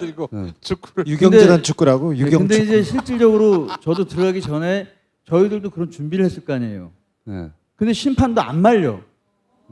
네, 그다음에 이런 것이 무슨 언론에 나거나 이러지도 않아요. 그때 네. 아마 그렇죠. 시사인이 처음이었을 거예요. 네. 유경재단 사태는 경찰이 출동해도 개입하지도 않고 기사화도 안 됐어요. 그러니까 룰 없이 업체들끼리는 사실은 다치면 어차피 서로 손해니까 이 전문 업이잖아요. 그들끼리도. 그러니까 최소한의 룰 안에서 싸우는데 그렇게 룰을 깨고 이렇게 장비를 들고 있으면 그걸 3개월 만에 게다가 조용히 어떻게 정리를 하셨어요? 일단은 제가 이제 힘으로만 제압을 했던 건 아니고요. 그러니까 행정을 굉장히 잘하는 친구 한 명하고 그다음에 행정. 그다음에 이제 정무적인 감각이 정무적인 굉장히 뛰어난 아니, 정말 협상 뒤에서 협상도 하고 이런 친구들 그다음에 이제 근데 행정은 뭡니까? 행정이라면 행정이라는 게 컴퓨터의 해커 수준의 이제 실제 해킹을 해서 그들이 어떻게 움직이는지 서로 그렇죠. 자기들끼리 무슨 의논을 하는지도 따고. 그러니까 제가 먼저 이제 재단을 들어가기 전에 재산 사항을 먼저 파악을 했을 거 아니에요. 여기 도대체 예산이 얼마나 있고 도대체 나한테 집행을 해줄 돈이 있나 없나 그것부터 봐야죠. 전문가. 그래서 이제 그런 행정, 그 다음에 이제 자금의 흐름을 갖다 볼 수 있는 친구가 한 명 있었어요. 굉장히 똑똑한 친구입니다. 그 다음에 또 한 친구는 국회의원 비서관을 했던 친구가 한 명 있었고요. 지금 현역 국회의원 보좌관으로 있는 친구가 이제 법률로 있었고, 그리고 우리나라에서 난다긴다는 친구들 주먹으로 이런 친구들이 이제 몇 명 있었겠죠. 그러니까 저는 그 친구들이 이게 띄워준 거죠. 자, 몇 명이나 데려오셨어요? 제가 한 80명 정도를 모았고요. 네. 그다음에 이제 80명 정도를 모았고 한 30명 정도는 정말 정예부대, 최정예부대라고 생각하는 친구들을 이제 모았습니다. 모아서 여기서 최정훈의 부대를 하면 몸을 쓰는 그렇죠. 분야에서 최정훈. 그렇죠. 예. 근데 이제 여기를 들어가기 전에 제가 계산을 잡았던 건 뭐냐면 여기는 뚫고 들어가서 하는 것이 중요한 것이 아니라 뚫고 들어가서 진지를 구축을 해야 돼요. 그러니까 지켜야 돼요. 보니까 지켜야 되는 상황이라서 야 이거 장기전 가겠다. 아 이거 지키려면 힘으로만 되는 것이 아니라 예를 들어서 이제 왔다 갔다 하는 그 유경재단에 왔다 갔다 하는 시민들도 안심을 시켜야 되고 그다음에 또 여러 가지 또 언론사들도 오면 또 언론사들하고도 얘기를 해야 될 것이고 그때 또 민노총이 또 그쪽 편 유경재단 그때 그 직원들 편 들어서 와서 데모했잖아요 저희한테. 아 민주노총이. 예. 오. 그쪽 편 들어서 굉장히 그거 복잡했네요. 노조라서. 자, 복잡해요. 네. 자, 석 달 만에 정리했습니다. 얼마 들었어요? 얼마 받으셨어요? 기억에는 한 3억 정도 된 것 같은데요. 네. 자 일단은 그 거기를 이제 맨 처음에 들어가서 정리를 할 때 저의 명분은 뭐였냐면 임시 이사장, 그러니까 박지만 씨가 만든 임시 이사장이 이 유경재단을 중립화시키겠다라고 하는 의미로 알고 저는 그분과 같이 이제 했던 거고요. 그때 당시에 이제 그 유경재단 이사장님은 굉장히 점잖으셔서 사무국장을 맡으신 분이 계세요. 그분의 이제 그 동의를 받아서 배치 신고를 하고 들어갔었는데 그분이 어떤 분이었냐면 청와대 경호실 처장이었었어요. 그러니까 박정희 대통령, 전두환 대통령, 노태우 대통령, 김영삼, 김대중 대통령까지 TV에 맨날 옆에 나와서 경호하셨던 분이 우리의 배치 신고에 도장을 찍어주시고 그분이 이제 저희를 이끌고 이제 들어가셨던 건데 맨 처음에 이제 저희가 이제 들어가려고 했더니 한 200분 정도가 네. 거기 유경재단 안에 직원이고 뭐 깡패고 누군지 모르시는 분들이 한 200분 정도가 꽉 차가지고 농성을 하고 계시더라고요. 그래서 맨 처음에 후퇴를 했죠. 그러고 나서 친다 안 친다 이제 밀어 당기기를 계속 하다가 어느 정도 이제 여유가 이 사람들이 이제 좀 느슨해질 때쯤 해서 80명이 이제 확 들어갔어요. 새벽에 갔겠죠? 네, 새벽에 들어갔죠. 새벽에 이제 들어갔는데 그때 이제 그 우리 그 경호처장님께서 그때 사무국장님께서 마부장 신경 쓰지 마. 청와대에서 경호 경력이 20년이 넘었어. 나 믿고 그냥 가. 그래서 저는 정말 많은 그 힘이 우리에게 몰려 있구나. 우리가 80명 그러니까 수는 적지만 수는 적지만 예. 방송에 나왔다고 쪽수 쪽수 쓰시는 언어를 예, 방송 아니에요. 쪽수 괜찮아요. 순화하실 필요는 없고요. 수는 적지만 예. 이거 이 정도의 힘을 받으면 이기겠다라고 생각을 하고 이제 들어갔어요. 들어갔는데 역시 마찬가지로 이제 건달들이 뭐 다 해프러져 가지고 다들 가 있고 직원들 몇 명밖에 없는 거를 이제 우리가 유리창을 깨고 들어갔었던 거예요. 들어갔었는데 이게 이제 아까 제가 얘기했던 축구장 얘기했잖아요. 이게 장난이 아닌 게 뭐냐면 그러고 나서 30분 되니까 온갖 곳에서 차들이 와요. 인원들을 다 실은 차들이. 인원들이 다 실은 차들이 오고 그다음에 우리 행정요원하고 그다음에 지금 현재 민주당의 국회의원 보좌관으로 있는 친구가 둘이서 이제 거기 있는 서류 유경재단에 있는 모든 서류를 제가 다 챙기라고 했어요. 다 챙겨라. 그래서 차에다 싣고 나오는데 그 차를 온 친구들이 그대로 때려 박았어요.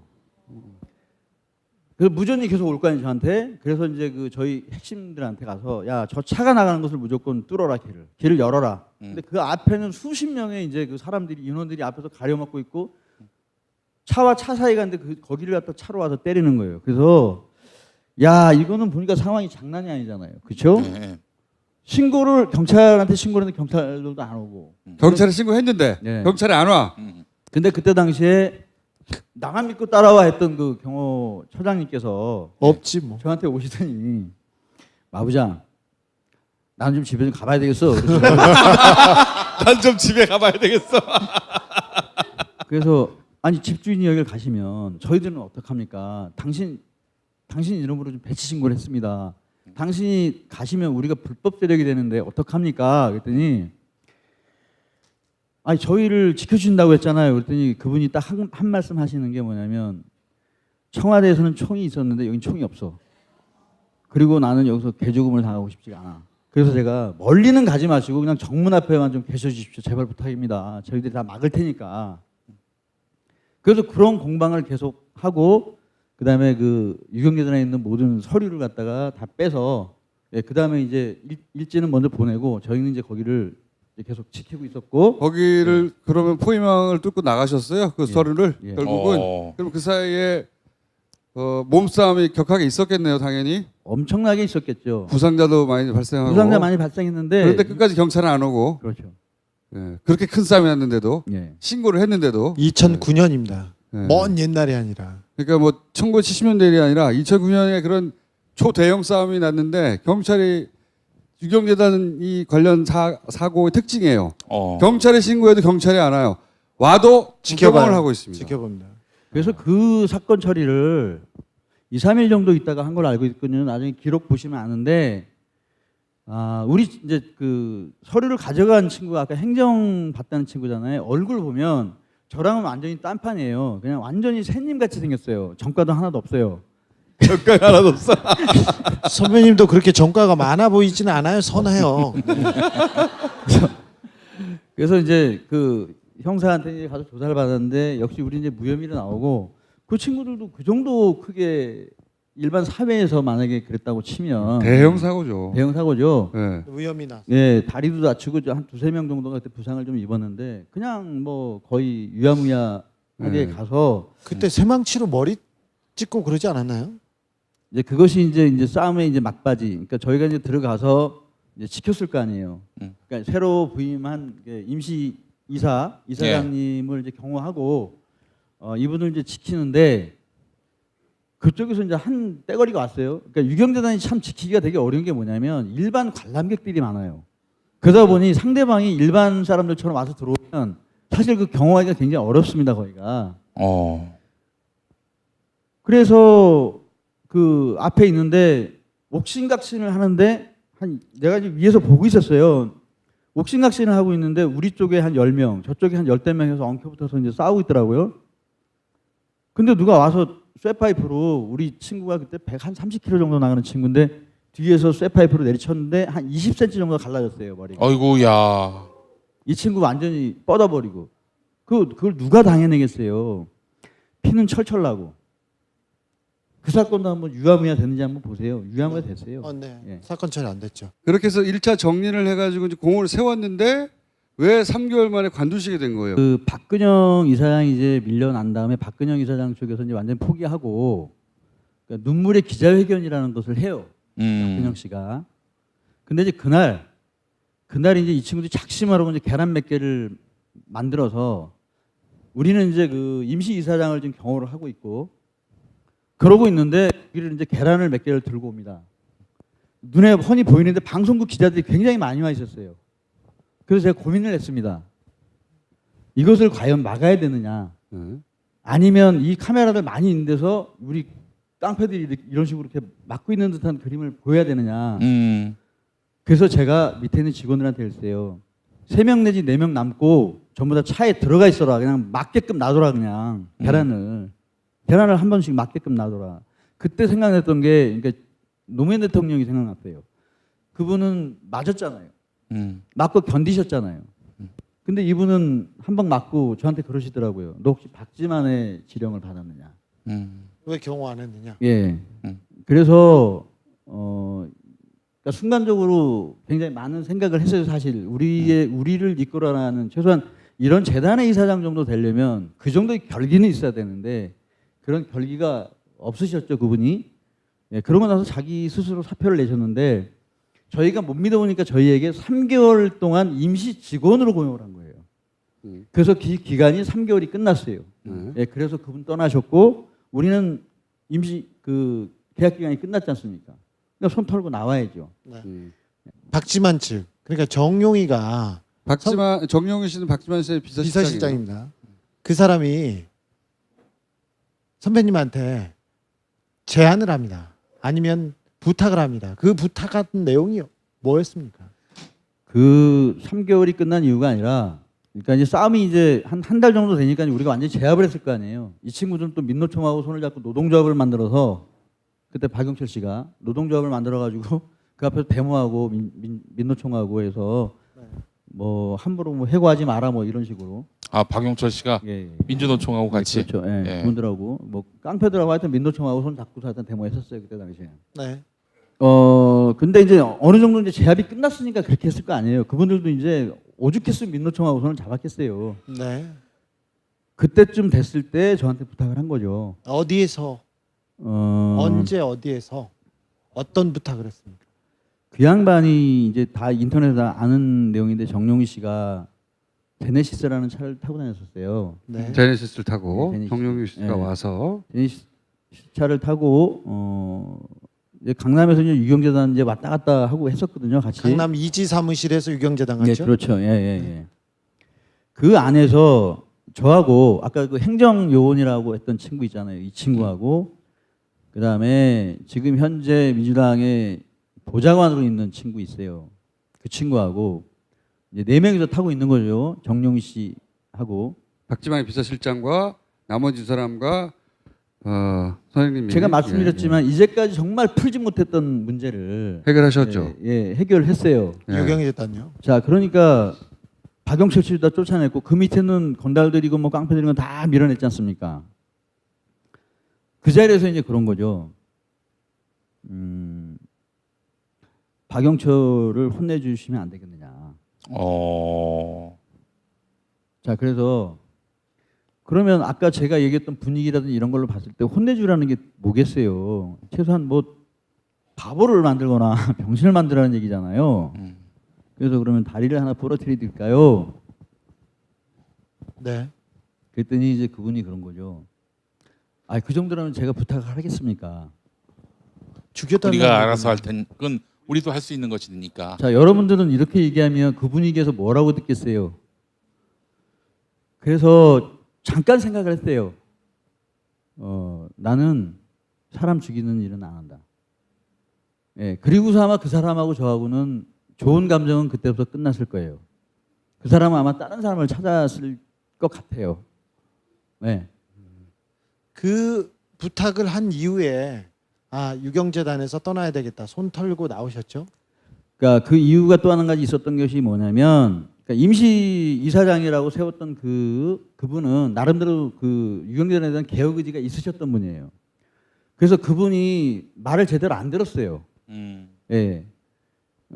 최대 주주죠. 예, 최대 주주의 말을 안 듣고 그러니까 나름대로 이 개혁을 가지고 가니까 또 저희들도 있었잖아요. 저희가 굉장히 큰 힘이 됐겠죠. 그분에게는.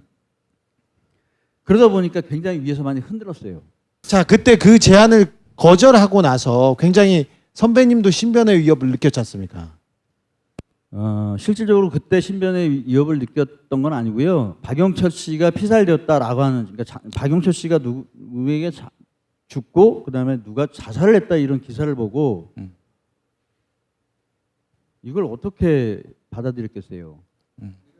네. 정리하면은 그 이제 해결을 잘 하고 또 박지만 씨의 비서실장이 차 안에서 선생님한테 박영철 씨 좀 처리해 달라고 그래서 뭐 어디 뭐 다리라도 부러뜨리야 드릴까 했더니 그 정도면 내가 했겠냐 그래서 이게 죽여달라는 말이구나 이해하시고 나는 사람을 안 죽인다 하고 그쪽하고 거래를 끊었어요.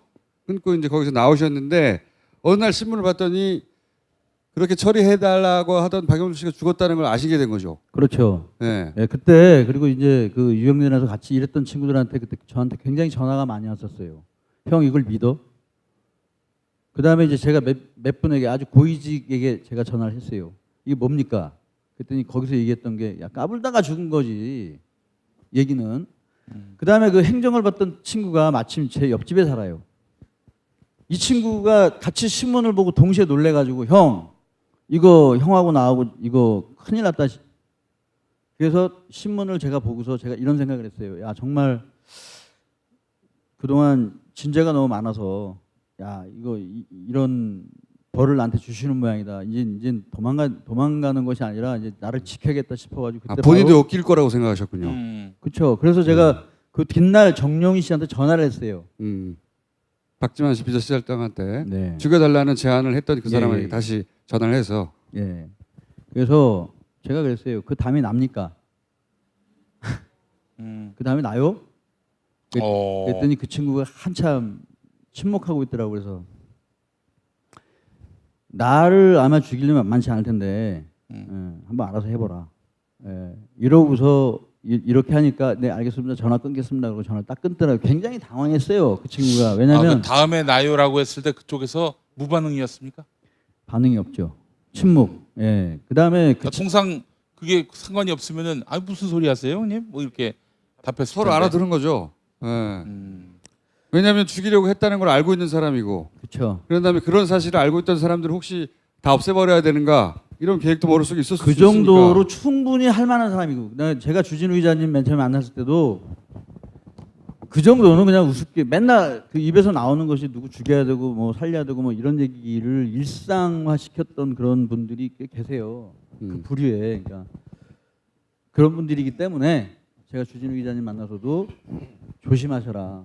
예. 저는 낮에 취재를 하는데 걔네들이 협박을 하는데 너 그러다 죽는다. 뭐 네 머리에 구멍 안 나냐 이렇게 계속 얘기해서 그러려니 또 듣는 얘기니까 어제 그 얘기는 하셨어요 하고 지나갔는데 저녁에 만났는데 저기 성동구청 앞에 있는 데서 으스름에 만났는데 주 기자님 조심하세요. 그 쟤네들이 죽여요.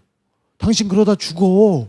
그러면서 저한테 칼을 들고 다니라는 거야. 가스총을 사라놨는데 가스총을 사면 이게 반응할 때 이 격발 장치 뭐 이게 시간이 걸리니까 손도끼를 꼭 운전석에다 넣고 다니고 사시미는 들고 다니라는 거야. 그 말이 더 무서워. 그래놓고 며칠 지나면 저기 선배님 전화를 해가지고 야 저기 어떻게 움직이고 있으니까 너 당신 조심해라. 그리고 항상 뭘 남겨놔라. 너 그리고 너의 성명이 안전하다는 걸 꼭 어디에다가 누구한테 얘기하고 다녀라. 그렇게 해서 며칠에 한 번씩 괜찮으세요? 건강하시고요. 아직은 살아 있습니다. 이런 얘기를 계속했어요. 그러다가 이제 그 사람들의 협박을 들었죠. 그러면 너무 오싹오싹한 거예요. 박영철 씨가 신동욱 씨를 칭따오로 데려가서 거기서 죽이려고 했다고 신동욱 씨가 주장했잖아요. 그 사건 관련해서도 아시는 바가 좀 있습니까? 들은 이야기가? 그 이야기는 신동욱 씨한테 들은 경우도 있고 그다음에 관계자들한테 많이 들었죠. 관계자들한테. 뭐 예. 정용희 씨도 뭐 이야기 많이 했고 비서실장 정용희 씨. 예. 그다음에 이제 그 저를 맨 처음에 만나서 이제 그곳에 그러니까 유경재단의 일을 맡겼던 분들 이런 분들이 그분들한테는 그냥 다 그렇게 알고 있는 팩트였어요? 말하자면? 최초에 최초에 제가 그 이지 사무실에 갔을 때 그때 정용희 씨 그다음에 중국에 그 신동욱 씨하고 같이 갔던 몇 명 사람들 이 사람들이 모여 있었어요. 네. 그래서 저를 이제 상견례 시킨다고 이제 네. 저를 불렀었는데 그때 신동욱 씨가 하필이면 네. 다리를 쩔룩거리면서 나타난 거예요. 네. 그 자리에. 그 자리에 칭따오에 그 자리에. 가서 신동욱 씨는 뛰어내리다가 다리를 다쳤지. 도망가다가 뛰어내려서 다리를 다쳤어요. 2층에서 떨어졌죠. 예. 나타났는데 그때 그러니까 이제 그 사무실 자체가 그러니까 탁 트여 있고 이제 뒤에 이제 사장실, 회장실 이렇게 있잖아요. 저는 이제 회장실에 앉아가지고 이제 얘기를 하는데 그건 이제 박지만 씨 사무실은 아닙니다. 거기 앉아서 얘기하는데 바깥에서 신동욱 씨가 회장님 이럴 수가 있습니까? 이러면서 들어오는 거죠. 그래서 저는 그 사람이 누군지 모르잖아요. 중요한 장면을 목격하셨네. 네, 예. 누군지 모르잖아요. 그랬더니 이제 그때 당시 유경재단 고모님이 깜짝 놀라서 나가시고 그 다음에 정용희 씨가 갑자기 확 숨더라고요 뒤로. 확 숨으면서 이게 도대체 뭔가. 예. 예. 근데 이제 뒤에서 신동욱 씨가 그 유경재단 고문한테 아니 회장님 이럴 수가 있습니까? 저럴 수가 막 시끄럽게 막 소리가 들려요. 예. 근데 그 고모님이 제 선배님이시거든요. 그래서 예. 가서 아니 선배님 이거 무슨 일이세요? 그랬더니 별일 아니니까 가 있어 그러시더라고. 그러면서 한참 옥신각신하다가 신동욱 씨가 갔어요.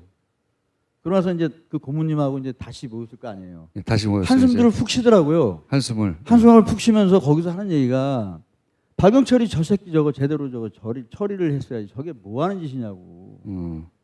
응? 가서 죽였어야 하는데. 저렇게. 그러니까 신동욱 씨를 그 칭타오에 가서 못 죽여서 화근이 됐다 뭐 이런 식의 대화네 말하자면. 네. 예, 그런 게 맨 처음에 이제 최초에 어쨌든 이제 제가 그걸 이제 아주 굉장히 중요한 장면들을 목격하셨네요. 선배님한테 신동욱 씨를 처리하라는 그런 그 지시는 없었습니까? 그런 얘기는 없었습니다. 예. 그렇구나. 그러면 기본적으로 오촌 살인 사건 그러니까 우린 그렇게 부르는데 처음에 보도될 때는 박용수 씨가 사촌 형을 죽이고 자기가 자살했다 이렇게 보도된 걸 보자마자 아, 이 사람들 당했구나라는 거를 직감하셨고 당연히 네. 거기서 한 발 더 나가서 그렇다면은 한 사람이 한 사람을 죽이고 한 사람이 자살한 게 아니라면 제3자가 했을 거 아닙니까? 저기 머릿속에 확 떠오른 제3자들이 있었어요? 박용철의 몸에 상처가 10군데 이상의 자상, 칼로 찔린 그 상처가 있었고 머리가 3군데가 두개골이 함몰됐어요. 누가 움직였는지 감이 가시죠? 그 작업의 형태를 보면 아 이거는 누구의 패턴이다 이런 게 전문가들한테 확 보이는 거 아닙니까? 아 이건 누가 갔나? 뭐 이런. 저거 그러니까 네. 저나 이제 같이 유경재단에서 근무했었던 사람들, 그러니까 내 편이 아니라 그때 당시 박용철 씨 편에 있었던 사람들도 걔랑 누군지 알아요. 오. 네, 누군지 안다고. 난 그 왜 조사 안 하는지 모르겠어요. 여러분, 자 제가 박용철 씨를 치러 들어갔을 때 그때 당시 박용철 씨 친구 중에서 몇 명이 있었어요. 건달들이. 그 사람들 돈 하나도 없었어요. 근데 박용철 씨가 죽고 나서 연간 매출 400억 회사의 회장이 돼 있어요. 그러면 여러분 어떻게 생각하겠어요? 오. 돈을 잘 버는구나 생각하죠. 자, 그 사건이 있고 나서 그분이 연간 매출 400억 회사의 회장이 됐는데 그 회사가 하필이면 이건 기자들의 얘기입니다만 포스코와 관련된 회사잖아요. 자, 이거는 제 얘기가 아니라 이건 기자들의 얘기입니다. 네. 그러면 자, 그런 정황 말고 구체적으로 아 이거 작업의 형태 혹은 뭐 친소 관계를 보아 아 누구겠구나 하는 짐작하는 사람들이 그때 이미 있었다는 거죠. 다들 어떻게 이름을 대요? 아니요. 듣고 싶지 않아. 네. 저기 제가 취재할 때 그런 얘기 하셨잖아요. 칼 쓰는 누구, 톱 쓰는 누구, 망치 쓰는 누구 얘기했었잖아요. 한 가지만 말씀드리면 그때 당시에 쇠파이프로 내 부하를 쳤던 그 친구 의심이 많이 가죠. 그 다음에 이렇게 보면 굉장히 사람이 어리버리한데요. 갑자기 뒤에서 이렇게 쿡 찌르는 친구들이 있어요. 예, 사람이 평범하게 생겼어요. 예, 그런 친구들 몇 명 있어요. 그러니까 제가 그 광역수사대 같이 주진우 기자님하고 같이 들어가서 그날 다 말씀을 드렸어요. 경찰한테. 근데 이 공개적인 장소에서 이걸 얘기하면 아니, 남들의 이름은 얘기하지 마요. 예. 아직 걔네들 망치 들고 저희가 다녀요. 먼저 잡고 잡혀가 보면 안 되거든요. 아니 잡혀가는 게 아니라 여기 사라져. 이건 아직 걔네들 망치 들고 다녀요. 자, 일단은 저기 안 여쭤보시니까 제가 네. 이제 좀 자발적으로 말씀을 드리자면 예. 지금 현재 그 박용철 씨 죽음 이후에 여러 사람들이 죽었잖아요. 그렇죠. 제 생각인데 예. 전체가 뭐냐면 아군이라고 하는 사람한테 죽었어요. 그 사람들 편이었던 사람들. 예. 네. 그래서 내막을 알만한 사람들. 그렇죠. 그러니까 내가 예를 들어서 이 사람은 내 편이야라고 하는 사람한테 하고 편안하게 대했던 사람들에게 죽었을 거다라고 저는 생각을 해요. 네. 비밀을 공유하는 사람들이군요. 한마디로. 예. 박용철도, 박용수도, 그 다음에 황선웅도, 주암계도. 예. 혹시 언론에 보도되지 않은 죽음 중에도 알고 있으신 게 있습니까? 그건 어쨌든 잘 모르겠고요. 예. 일단은 저 같은 경우는 한 2번 정도 누가 부른 적은 있었죠. 뭐 필리핀으로 한번 불렀고 한 번은 그 포스코 관련된 재활용 무슨 창고인데 거기 들어가면 죽을 것 같더라고요. 그래서 안 갔는데요. 예. 하여튼 뭐 그런 경우, 그러니까 이건 내 예감일 수도 있고 실질적일 수도 있는데 그런 것은 있었죠. 그러니까 네. 그 일이 있고 난 이후에 바짝 가드를 올리고 왜냐하면 상대가 워낙 권력자니까요. 권력자고 이게 업자들끼리 싸움 수준이 아니라 어느 순간 지도세도 없이 사라질 수도 있는 거잖아요. 그리고 그 뒤로 제대로 수사도 안 되고 진실도 밝혀지지 않고 굉장히 공포스러워. 그 공포가 뭔지 저희도 압니다. 저희도 알아요. 저희도 아는데 그래서 혹시 이슬람에 기이하신 거예요? 그거하고는 전혀 관계가 없고요. 네. 예, 그건 전혀 관계가 없습니다. 전혀 관계가 예, 없고 좀 있잖아요. 없어요. 아니 저한테 네. 그쪽으로 귀의하면 보호해 줄 수 있다고 하시잖아요. 너 주기자도 어렵고 힘들고 그러면 이쪽으로 오라고. 우리가 보호해 줄게. 선교 차원에서. 어느 순간 이 모든 것으로부터 떠나고 싶으셨어요?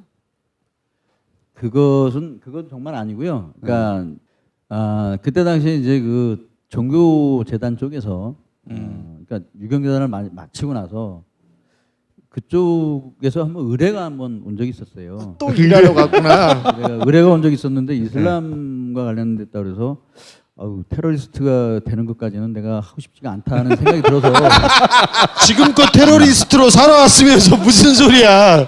오늘은 뭐 총이나 이런 거 안 갖고 왔습니다. 그러니까 그 친구가 한 3년 동안을 계속 설득을 했어요. 설득을 계속해서 유명한 끝나고 그때가 이제 만날 때쯤 언저리예요. 언저리쯤인데 이제 제가 그때 그 굉장히 좀 정신이 좀 많이 왔다 갔다 하고 그랬을 거 아니에요. 그때 이제 술을 굉장히 많이 먹었었어요.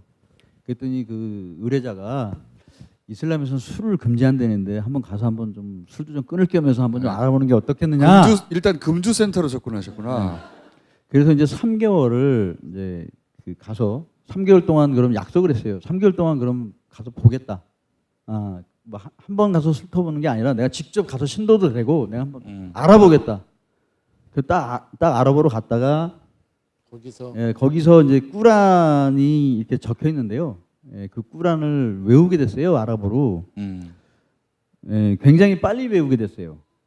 그래서 그 의뢰자가 부탁한 것은 잊어버리고 정말 이슬람이 이제까지 내가 알고 있던 것과는 다른 정말 대단히 훌륭한 종교로구나라고 생각을 했어요. 그래서 누구보다도 열심히 공부했어요. 정말로. 박용철 씨가 미움을 당한 이후 혹은 뭐 박용철 씨를 박지만 씨의 비서실장 정용희 씨가 정리해야 되겠다고 생각했던 이유, 그 이유나 내막에 대해서 좀 아십니까? 상식적인 얘기인데 만약에 신동욱 씨 사건이 정말로 그러니까 박근혜 그때 당시 후보에 대통령이 되고자 했던 사람의 가장 가까운 친척이 그걸 지시했어요. 그랬으면 박근혜 정권이 탄생할 수 있었을까요? 거기서부터 출발했다고 봐요.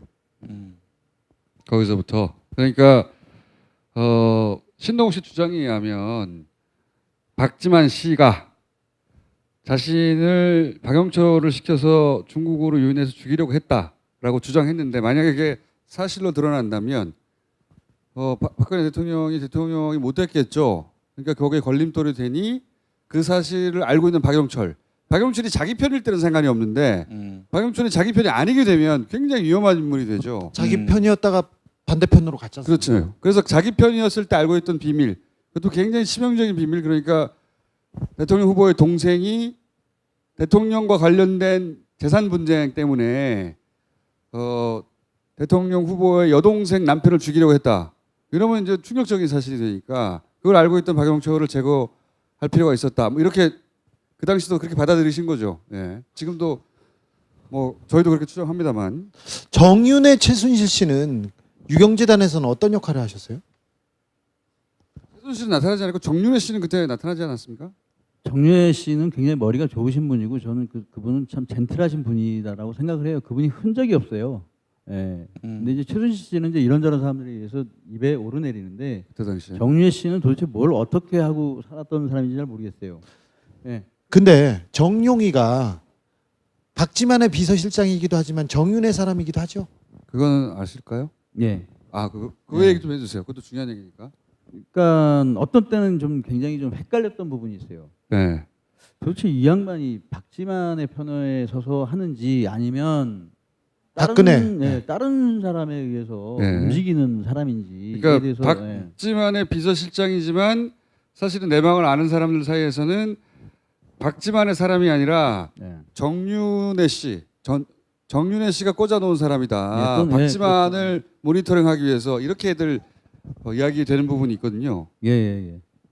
근데 그런 내용을 들었거나 혹은 뭐 겪었거나 느꼈거나. 제가 그때 당시에 이제 인터넷도 제가 굉장히 많이 살펴봤었거든요. 그러니까 저희가 아까 이제 전쟁을 하는데 이 싸움은 정말 종합 선물 세트 같은 싸움이라서 예. 이게 힘으로만 되는 것도 아니고 여러 가지 인터넷이라든지 정보라든지 이런 것이 굉장히 필요해서 그때 당시 친박 그 논객들의 그 이런 글도 제가 다 훑어봤었어요. 예. 정복 깡패네. 정복 깡패. 예. 지금 종교에 기이하신 분에게 지금 과거에 그런 흐름에서 봤을 때 이제 신동욱 씨가 이제 그 논란의 중심에 서 있었는데 신동욱 씨가 계속 얘기하는 게 정윤회 씨 얘기했었어요. 네, 그렇죠. 그때 그랬죠. 예, 그래서 제가 정용희 씨한테 물어봤어요. 도대체 정윤회 씨가 누구요? 그랬더니 정색을 하더라고요. 뜨끔했겠죠. 예, 정색을 하면서 아니 그 어르신 얘기는 왜 나? 그 어르신이라고 표현을 해요. 그 어르신 얘기가 왜 나오죠? 이렇게. 그리고 그 논객들 관리를 했어요. 정용희 씨가. 친박 예, 정용희가. 정용희 씨가 논객들도 관리하고 뭐 소모 그러니까 여러 이제 필명을 쓰는 친구들을 전부 다 해서 정용희 씨의 이름이 들어가게끔 그 양반에 대해서는 거론하지 않게끔 그런 역할들을 했어요. 그래서 야, 이 양반은 박지만 씨의 어떤 비서가 아니라 이 양반은 정말 다른 뭐 박근혜나 또는 또 다른 쪽의 어떤 지시를 받는 사람 아닌가 이런 의심은 좀 했었죠. 예. 유경재단 폭력 사태를 총괄 지휘하던 정용이라는 사람이 있었는데 명목상에서는 이지 박지만의 비서실장이었는데 실질적으로 유경재단 그리고 정윤회, 박근혜 일을 다 보던 사람이었어요. 나중에 이 사람이 정윤회 친척으로 알려졌고 그리고 정윤회에 의해서 움직였다고 해서 이지를 나오게 되죠. 그러니까 이제 그림을 다시 재조합하려면 사실은 재산 분쟁이잖아요. 재산은 최순실이 관리하죠. 우리는 나중에 알게 되었지만 최순실이 관리하는 것이었고 최순실이 나설 수 없는 이런 영역에서는 최순실의 지시 혹은 뭐 견해에 따라 박근혜의 재산을 보호해야 되니까 그것이 자신의 재산을 보호하는 길이니까 정윤회 씨가 그 일을 했는데 그때 사이가 좋았고 정윤회가 많이 움직였습니다. 그렇죠. 윤회 씨가 앞에 내세운 사람 중에 한 사람, 꽂아놓은 사람 중에 한 사람이 정용희 박지만의 비서실장이었다. 그래서 그 밑에서는 정용희만 보였지만 뒤로 올라가면 결국은 박근혜 재산관리자 대리인인 최순실과 정윤회가 있었던 거 아니냐. 이 유경재단 사건 전체에. 그런데 내부자였기 때문에 그 내막을 좀 알고 있었던 신동욱 씨는 그래서 계속 정윤회를 얘기했던 거였던 거죠. 그럼 선생님 박용철 씨 사례를 사주한 사람 이게 뭐 실제로 그게 한 사람 말고 윗선 뭐 가늠되시는 사람이 있습니까? 있는데요. 예. 여러 지금 얘기한 사람 중에 있습니까? 그러니까 쟤는 몰아가는 돼지예요. 상식적으로 여기 계신 분들도 이제 상식적으로 생각하시면 제가 이제 아까부터 쭉 얘기했던 유경재단의 맨 첫 번째 싸움, 두 번째 싸움, 세 번째 싸움 이렇게 쭉 보면 패턴이 여러분들 어떤 사람의 패턴인지가 보일 거예요. 그닥 치밀하지 않아요. 그다음에 벌어진 일을 또 덮으려고 밑돌 빼서 밑에 돌 개고 밑돌 빼서 위에다 올리고 이런 일을 한 사람이 있잖아요. 여러분 다 아시잖아요 누군지. 네? 저기 최 씨인가요? 젠틀하지 않죠.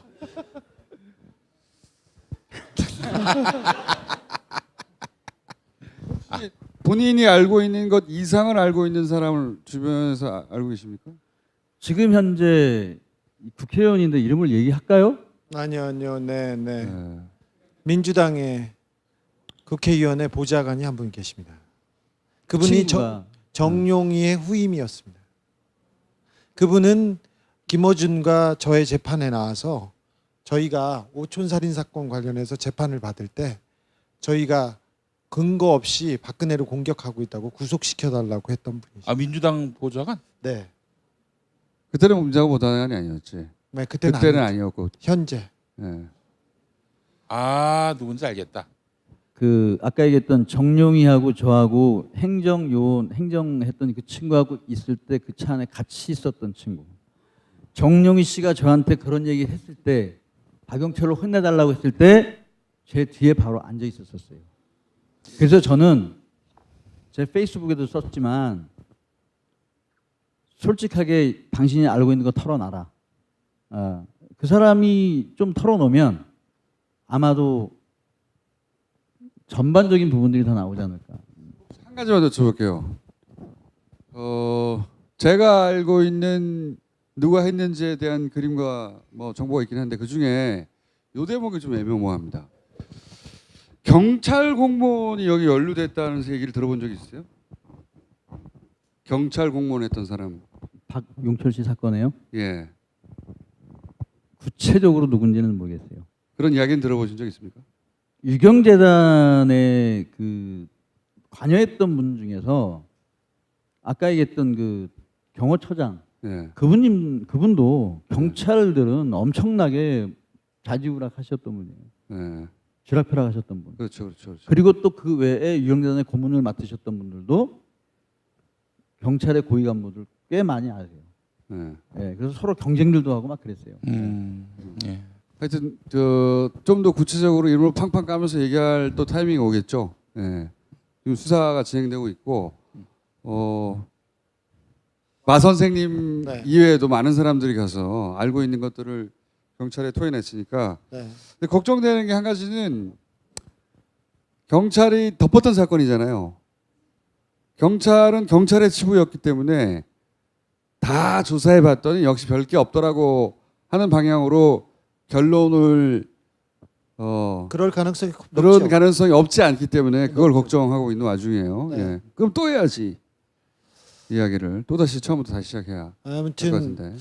어두운 과거를 이렇게 밝히면서 자기 치부를 밝히면서까지 저의 신변을 걱정해 주셨고 그 이후에도 계속해서 위험이 있을 때마다 저한테 알려주신 분입니다. 아이고. 그리고 이제 오촌살인 사건의 진실, 누가 과연 박용철을 죽게 했는지, 박용수를 죽게 했는지 그 얘기를 하겠다고 지금 직접 나오셨습니다. 여러분, 마 선생님한테 박수 좀 부탁드립니다.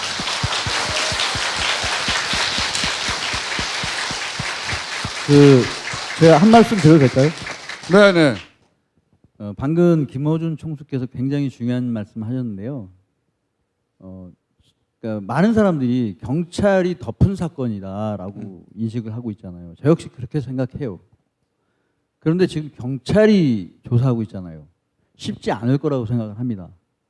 그러면 우리 김어준 총수님과 우리 주진우 기자님과 우리 되지. 돼지 목사님하고 같이 네. 힘을 합쳐서 이 사건이 밝혀질 때까지 제가 끝까지 같이 하겠습니다. 아이고.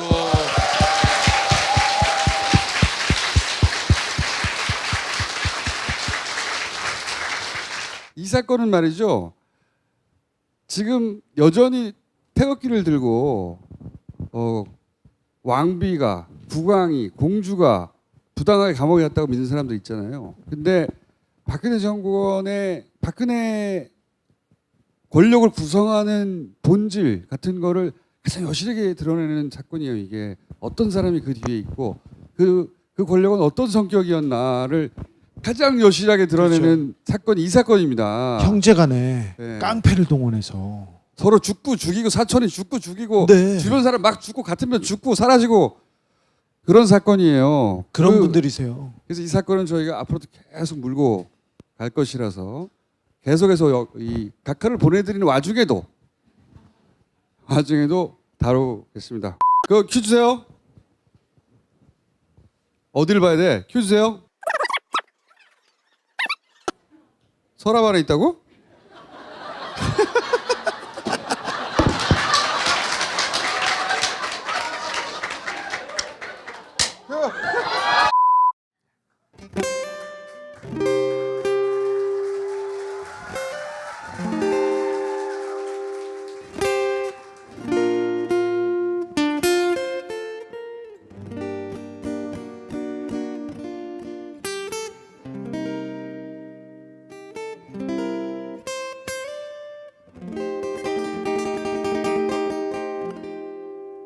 한때는 그들을 비판하면 누구나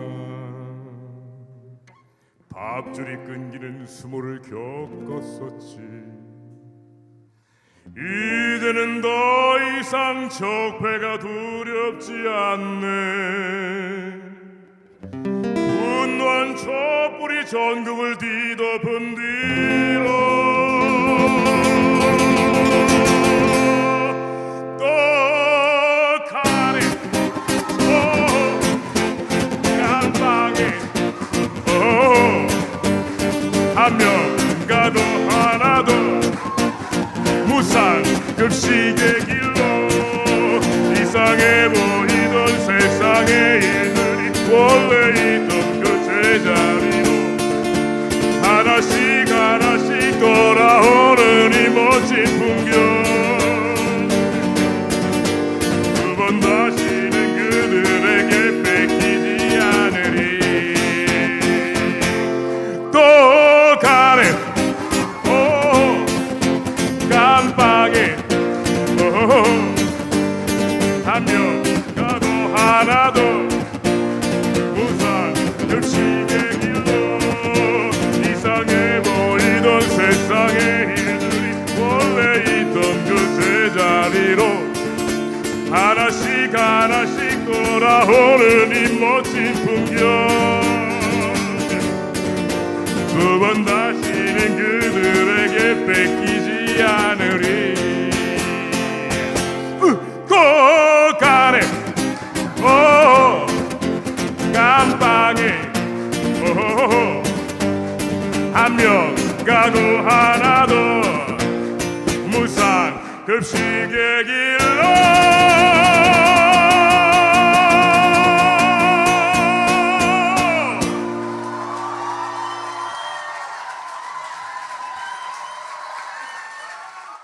원래 10시에 끝나기로 했으나 테드 강연이 실패하는 바람에 11시에 오늘 끝났는데요.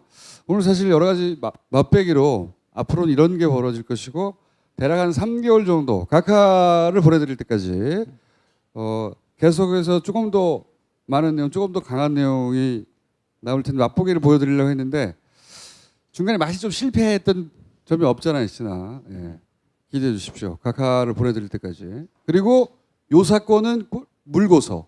왜냐하면 이 사건은 말이죠.